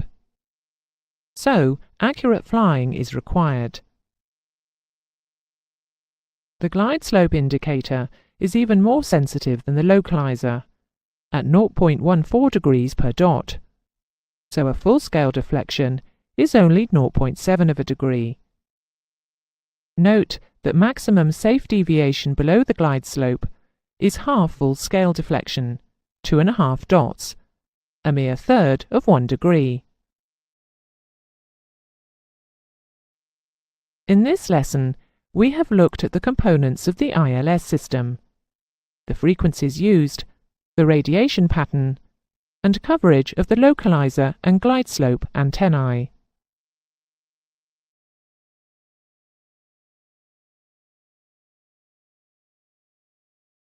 We have seen that the ILS indications are displayed in a very easy-to-read format on the CDI. One needle represents the center of the runway, and the other represents the glide slope. When both needles meet in the middle, this is an accurate approach. Deflection of the needles from the center tells you either to fly left or right, or fly up or down. If the localizer needle is to the left side of center, the runway is to your left, so you must fly left to it. If the needle is to the right, fly right. If the glide slope needle is below the center line, the glide slope is below you. Fly down. If the needle is above the center line, the glide slope is above you. Fly up. If the aircraft has an HSI, or horizontal situation indicator, the ILS indications will be included in it, but the glide slope dots and needle may be shown outside the dial, on the side. The HSI allows the pilot to see his chosen heading and the course to the ILS, which is especially useful when intersecting the localizer. Here, we see that the aircraft is heading north to intercept the 030 localizer. As the needle is centered, the aircraft is now on the localizer and needs to turn onto 030. It is possible to use the back beam signals, where the localizer is designed to radiate this information. There are 2 applications for this. One is to continue to receive azimuth guidance on the missed approach. In this case, the left-right guidance is in the normal sense, and the CDI or HSI needle should be followed as normal. The other is to receive a non-precision approach to the reciprocal runway where a localizer is not installed at both ends. This procedure is not approved in the UK, but examples are still found in the US and Canada. On these approaches, the CDI indications are reversed. Needle left means fly right. On the HSI, however, the reciprocal course can be set, which means that the command indications are correct. So, needle left means fly left. ILS is used to provide guidance down to the pilot's decision height. If, at the decision height, the pilot does not have the specified visual references required to continue the approach and landing visually, missed approach action must be initiated. The decision height depends in part on the ICAO performance category of the ground installation. There are 3 categories: Cat 1, Cat 2, and Cat 3, which is subdivided into 3A, 3B, and 3C, which provide increasing accuracy and a lower decision height and associated RVR. You must learn these specifications. Not only must the ground equipment be appropriate, but also the aircraft equipment, aerodrome procedures, and flight crew qualification. The ILS is subject to the usual limitations on radio transmissions, which affect the indications. These are beam bends, caused by buildings and terrain, scalloping, caused by ground and atmospheric conditions, and beam noise, generated by the transmitter or interference. Snow and heavy rain can also attenuate signals. Interference by FM broadcasts in frequencies just below 108 MHz has largely been resolved, as all aircraft radio equipment has had to be FM immune for a number of years. In order to protect the ILS signals from interference, critical areas are established around the antennae, where vehicles and aircraft are excluded. Sensitive areas are also established beyond the critical areas, where movement is controlled during poor weather operations. Holding points before takeoff may also be positioned further away from antennae during poor weather operations. Questions to determine a rate of descent, or ROD, or to determine height at a given distance, are frequently asked in the ATPL exam. The answers are all based on the 1 in 60 rule, which states that an angle of 1 degree will, after 60 nautical miles, subtend a side of 1 nautical mile. Let's remind ourselves of these rules, which we studied in general navigation. Let's start by considering height for a given range on a glide slope. Firstly, we need a diagram in side elevation rather than plan view. We are coming down the glide slope, we have a height above touchdown, and we have a ground range to the touchdown. Ranges are given in nautical miles, whereas height is given in feet. If we approximate a nautical mile to 6,000 feet instead of 6,080, this carries out the conversion for us, and fits in neatly with the 1 in 60 rule. The conversion is within about 1%, which is close enough for 1 in 60 applications. Angle Z represents the angle of the required glide slope. Using the 1 in 60 rule, if Z is 1 degree, when the range is 60 feet, the height is 1 foot. Multiplying through by 10, 600 feet range will give 10 feet of height.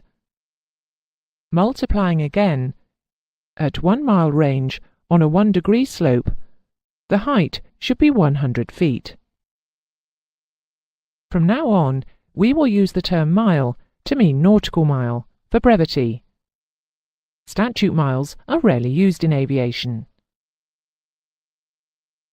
Most glide slopes are set at 3 degrees, or some angle close to it. So, if 1 degree gives 100 feet at 1 mile, 3 degrees will give 300 feet at the same range. We have now come up with the first of our basic rules. A 3-degree glide slope is 300 feet per nautical mile. A 4-degree glide slope is 400 feet per mile, and so on. The required rate of descent is 100 feet per degree per nautical mile.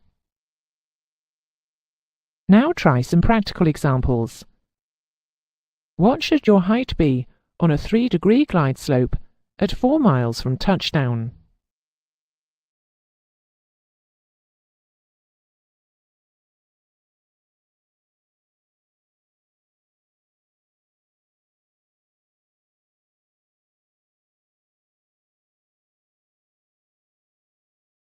$1,200 feet.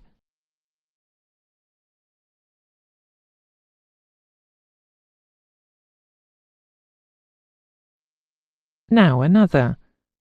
What should your height be on a 5.5-degree glide slope at 3 miles from touchdown?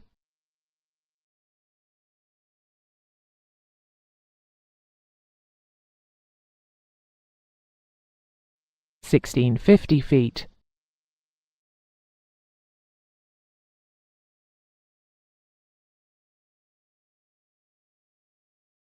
Now let's calculate the required rate of descent on a 3-degree glide slope for a given ground speed.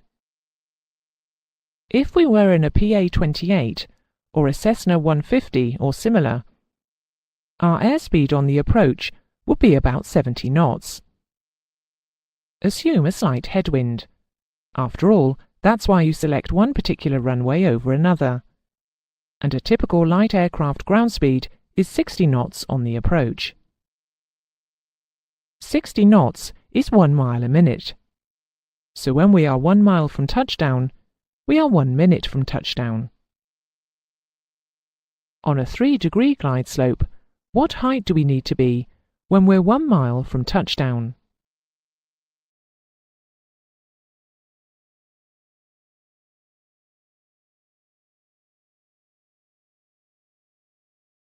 $300 feet.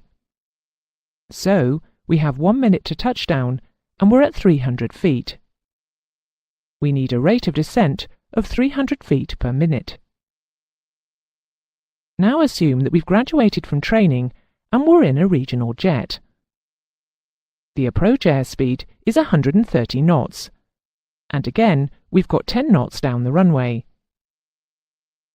Our approach ground speed is now 120 knots. What range will we be at 1 minute to touchdown?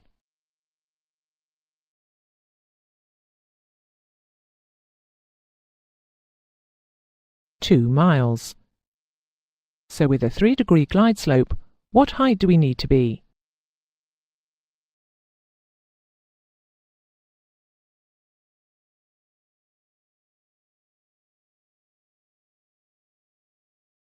$600 feet. Therefore, with 1 minute to go to touchdown, we need a rate of descent of 600 feet per minute. At 60 knots ground speed, the required rate of descent was 300 feet per minute. At 120 knots, the required rate of descent is 600 feet per minute. This gives us our second basic rule. For a 3-degree glide slope, the required rate of descent in feet per minute is 5 times the ground speed in knots.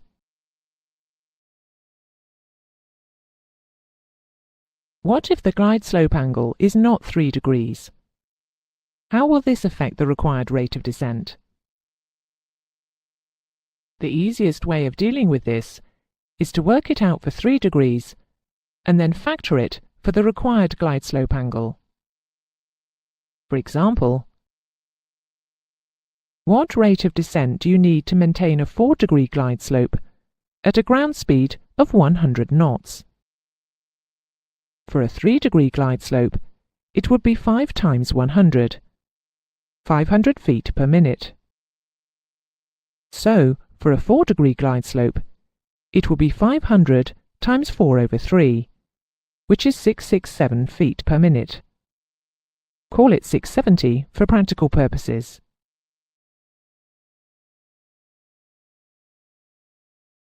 Sometimes you need to calculate the change of rate of descent associated with a change of speed on the glide slope.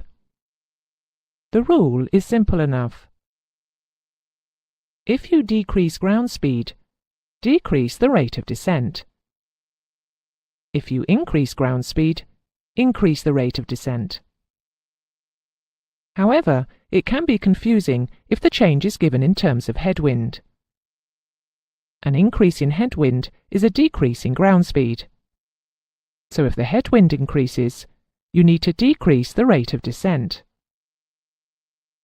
The rule is, for 3-degree glide slopes only, that the required change of rate of descent in feet per minute is 5 times the change of ground speed in knots. So, if we are on an ILS approach into London Heathrow, which has a 3-degree glide slope, and the speed drops from 140 to 120 knots, what change in the rate of descent must be made in order to maintain the glide slope? The ground speed has reduced by 20 knots, so the rate of descent must be reduced by 5 times 20, which is 100 feet per minute. Now, one for you.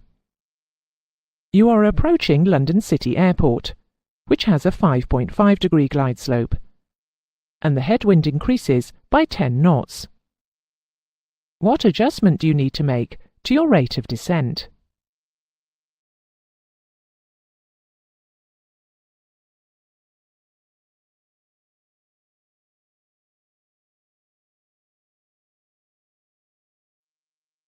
If the headwind increases by 10 knots, the ground speed has reduced by 10 knots. 5 times 10 would be a 50 feet per minute reduction for a 3-degree glide slope. However, we have a 5.5-degree glide slope, so we have to multiply by 5.5 and divide by 3. This gives a required rate of descent reduction of about 90 feet per minute.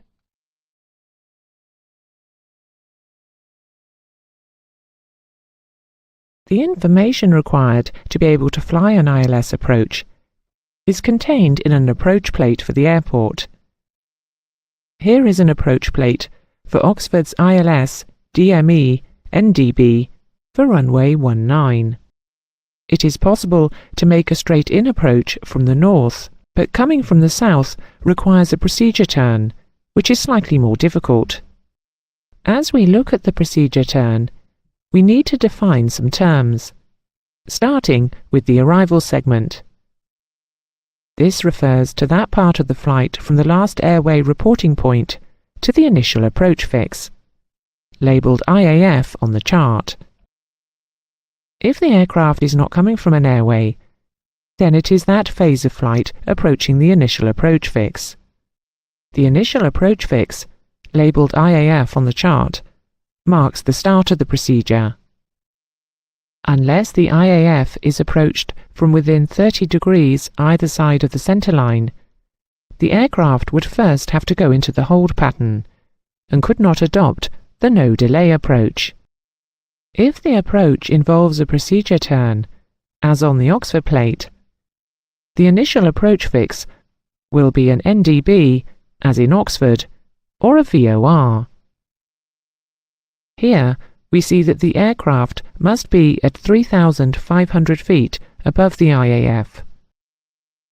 The procedure in Oxford requires the aircraft to fly outbound from the NDB on a track of either 001 degrees for a light aircraft or 354 degrees for a jet, to a distance of 6.5 nautical miles.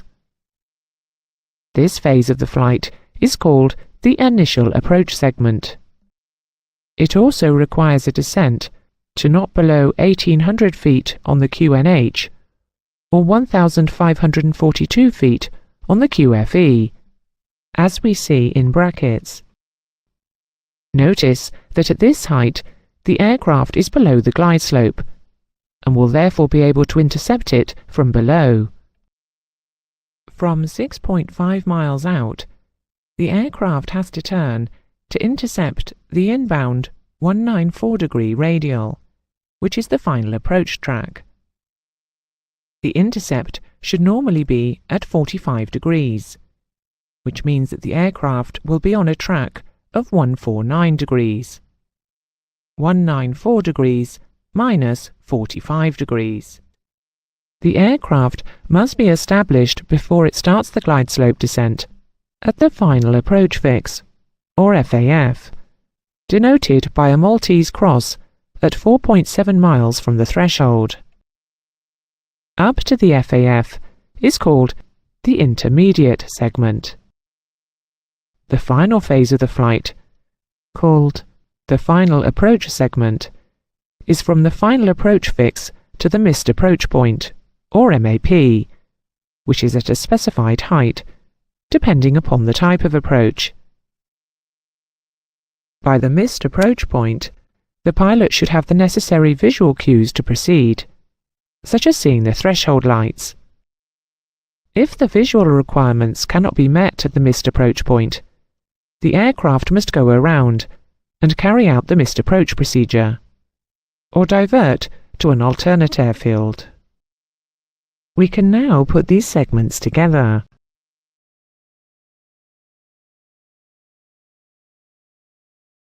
In this lesson, we have seen how to interpret the CDI and the HSI, when to fly left and right, up and down. We have seen that there are 3 categories of ILS with different missed approach points. The ILS transmissions are subject to the usual factors that cause inaccuracies. We have done some basic calculations, and we have flown the Oxford ILS.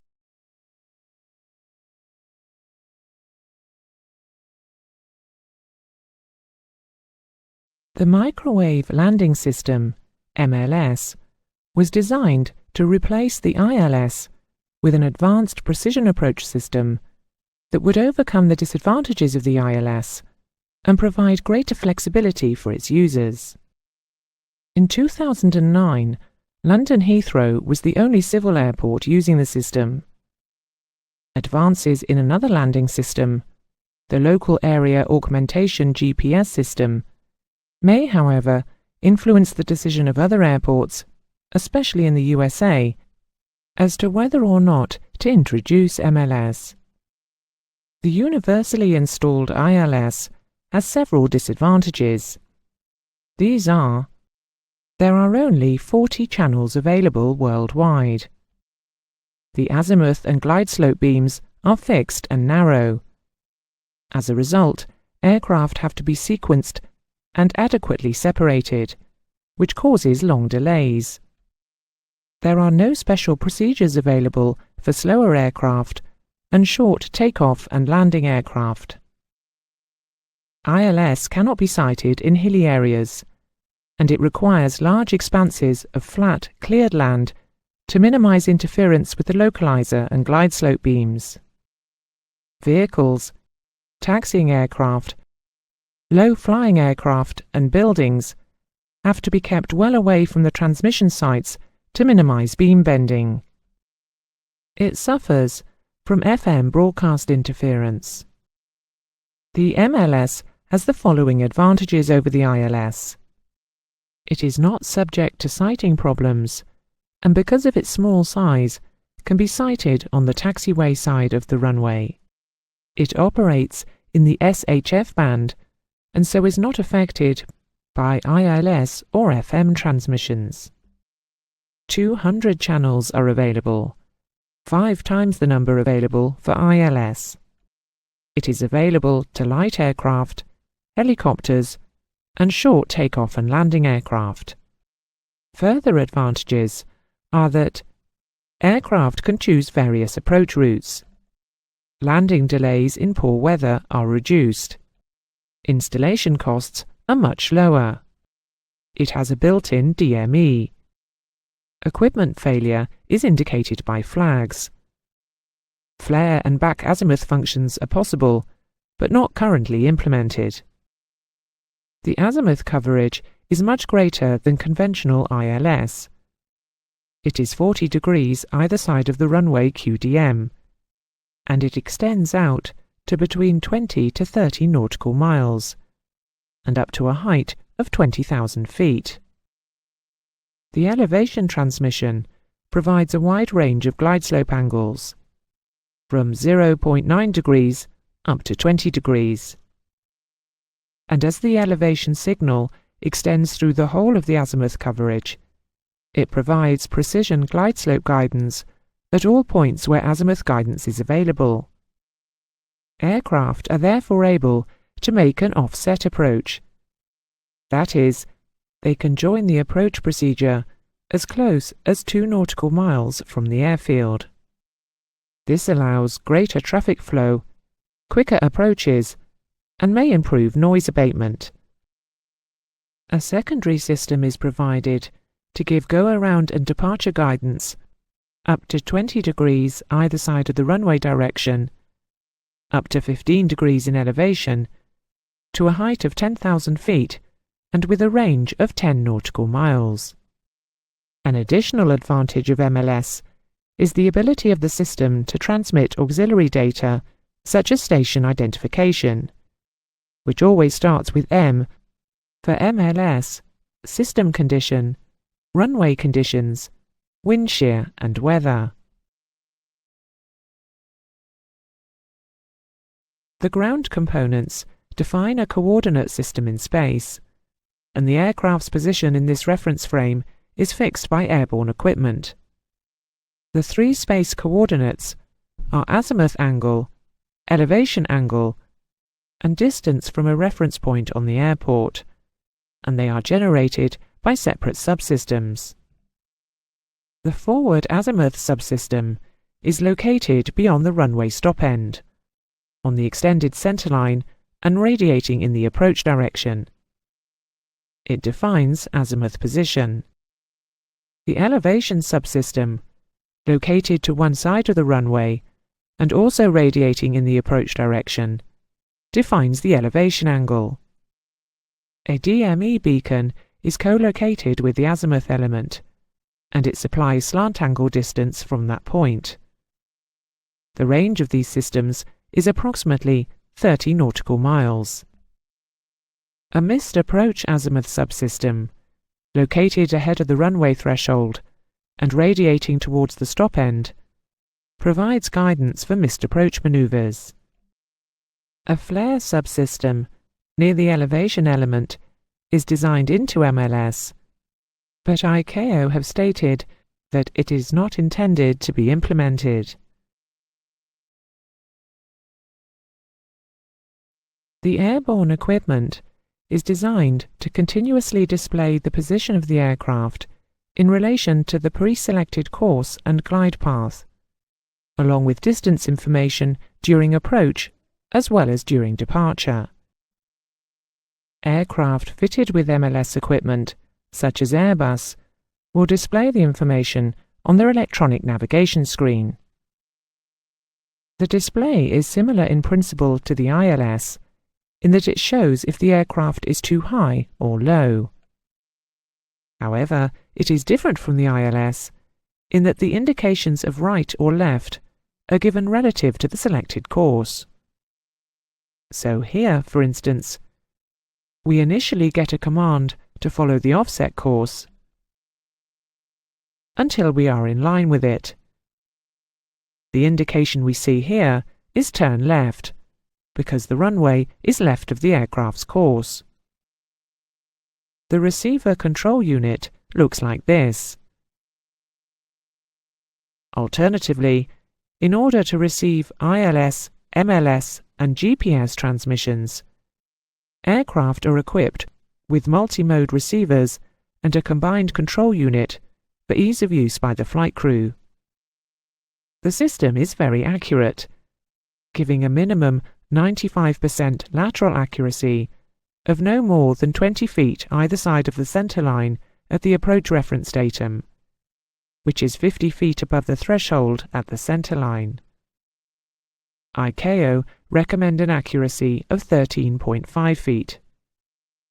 Degradation can be no more than twice this figure at 20 nautical miles, the coverage limit.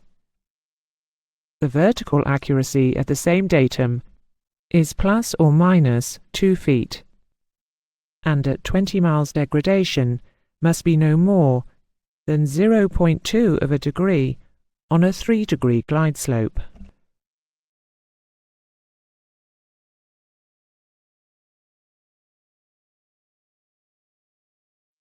MLS employs the principle of time division multiplexing, whereby only one frequency is used on a channel, but the transmissions from the various angle and data ground equipments are synchronized to assure interference-free operations on the common radio frequency.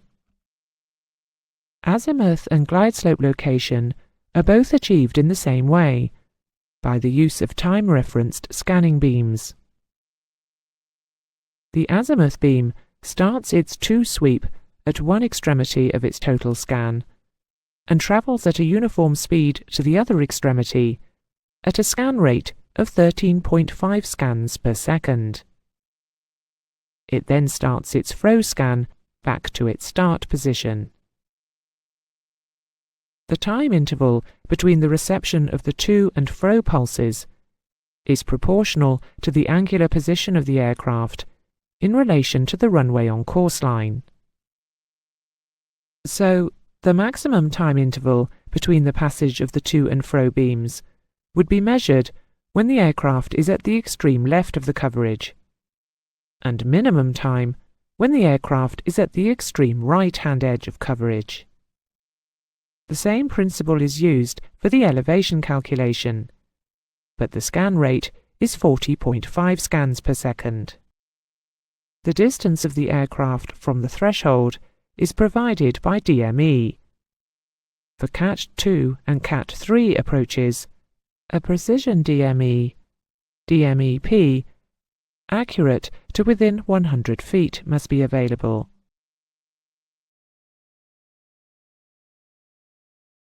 The number of channels available for MLS is 200, spaced 300 kHz apart, from 5031.0 MHz to 5090.7 MHz in the super high frequency band.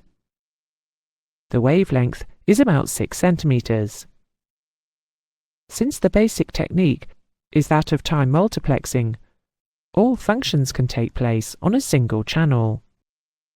Essentially, each function in the time-space transmission is a separate entity and is preceded by identification preamble. The receiver can therefore recognize each element of the sequential transmission. The emission designators for MLS are N0X, the unmodulated carrier, and G1D, the data transmission component. These are the main points to remember. The basic principle is a time-referenced scanning beam. The frequencies used are 5031.0 MHz to 5090.7 MHz in the super high frequency band. The four elements are the approach azimuth with DME, the elevation, the back azimuth, and the flare. The approach azimuth coverage is plus or minus 40 degrees, out to 20 nautical miles. The elevation coverage is up to 20 degrees, up to 20,000 feet. The back azimuth coverage is plus or minus 15 degrees in azimuth, out to 10 nautical miles, and up to 15 degrees elevation, up to 10,000 feet. The primary advantages are a flexible approach direction, a flexible glide path angle, no sighting problems, and no FM interference. This concludes the lesson on MLS.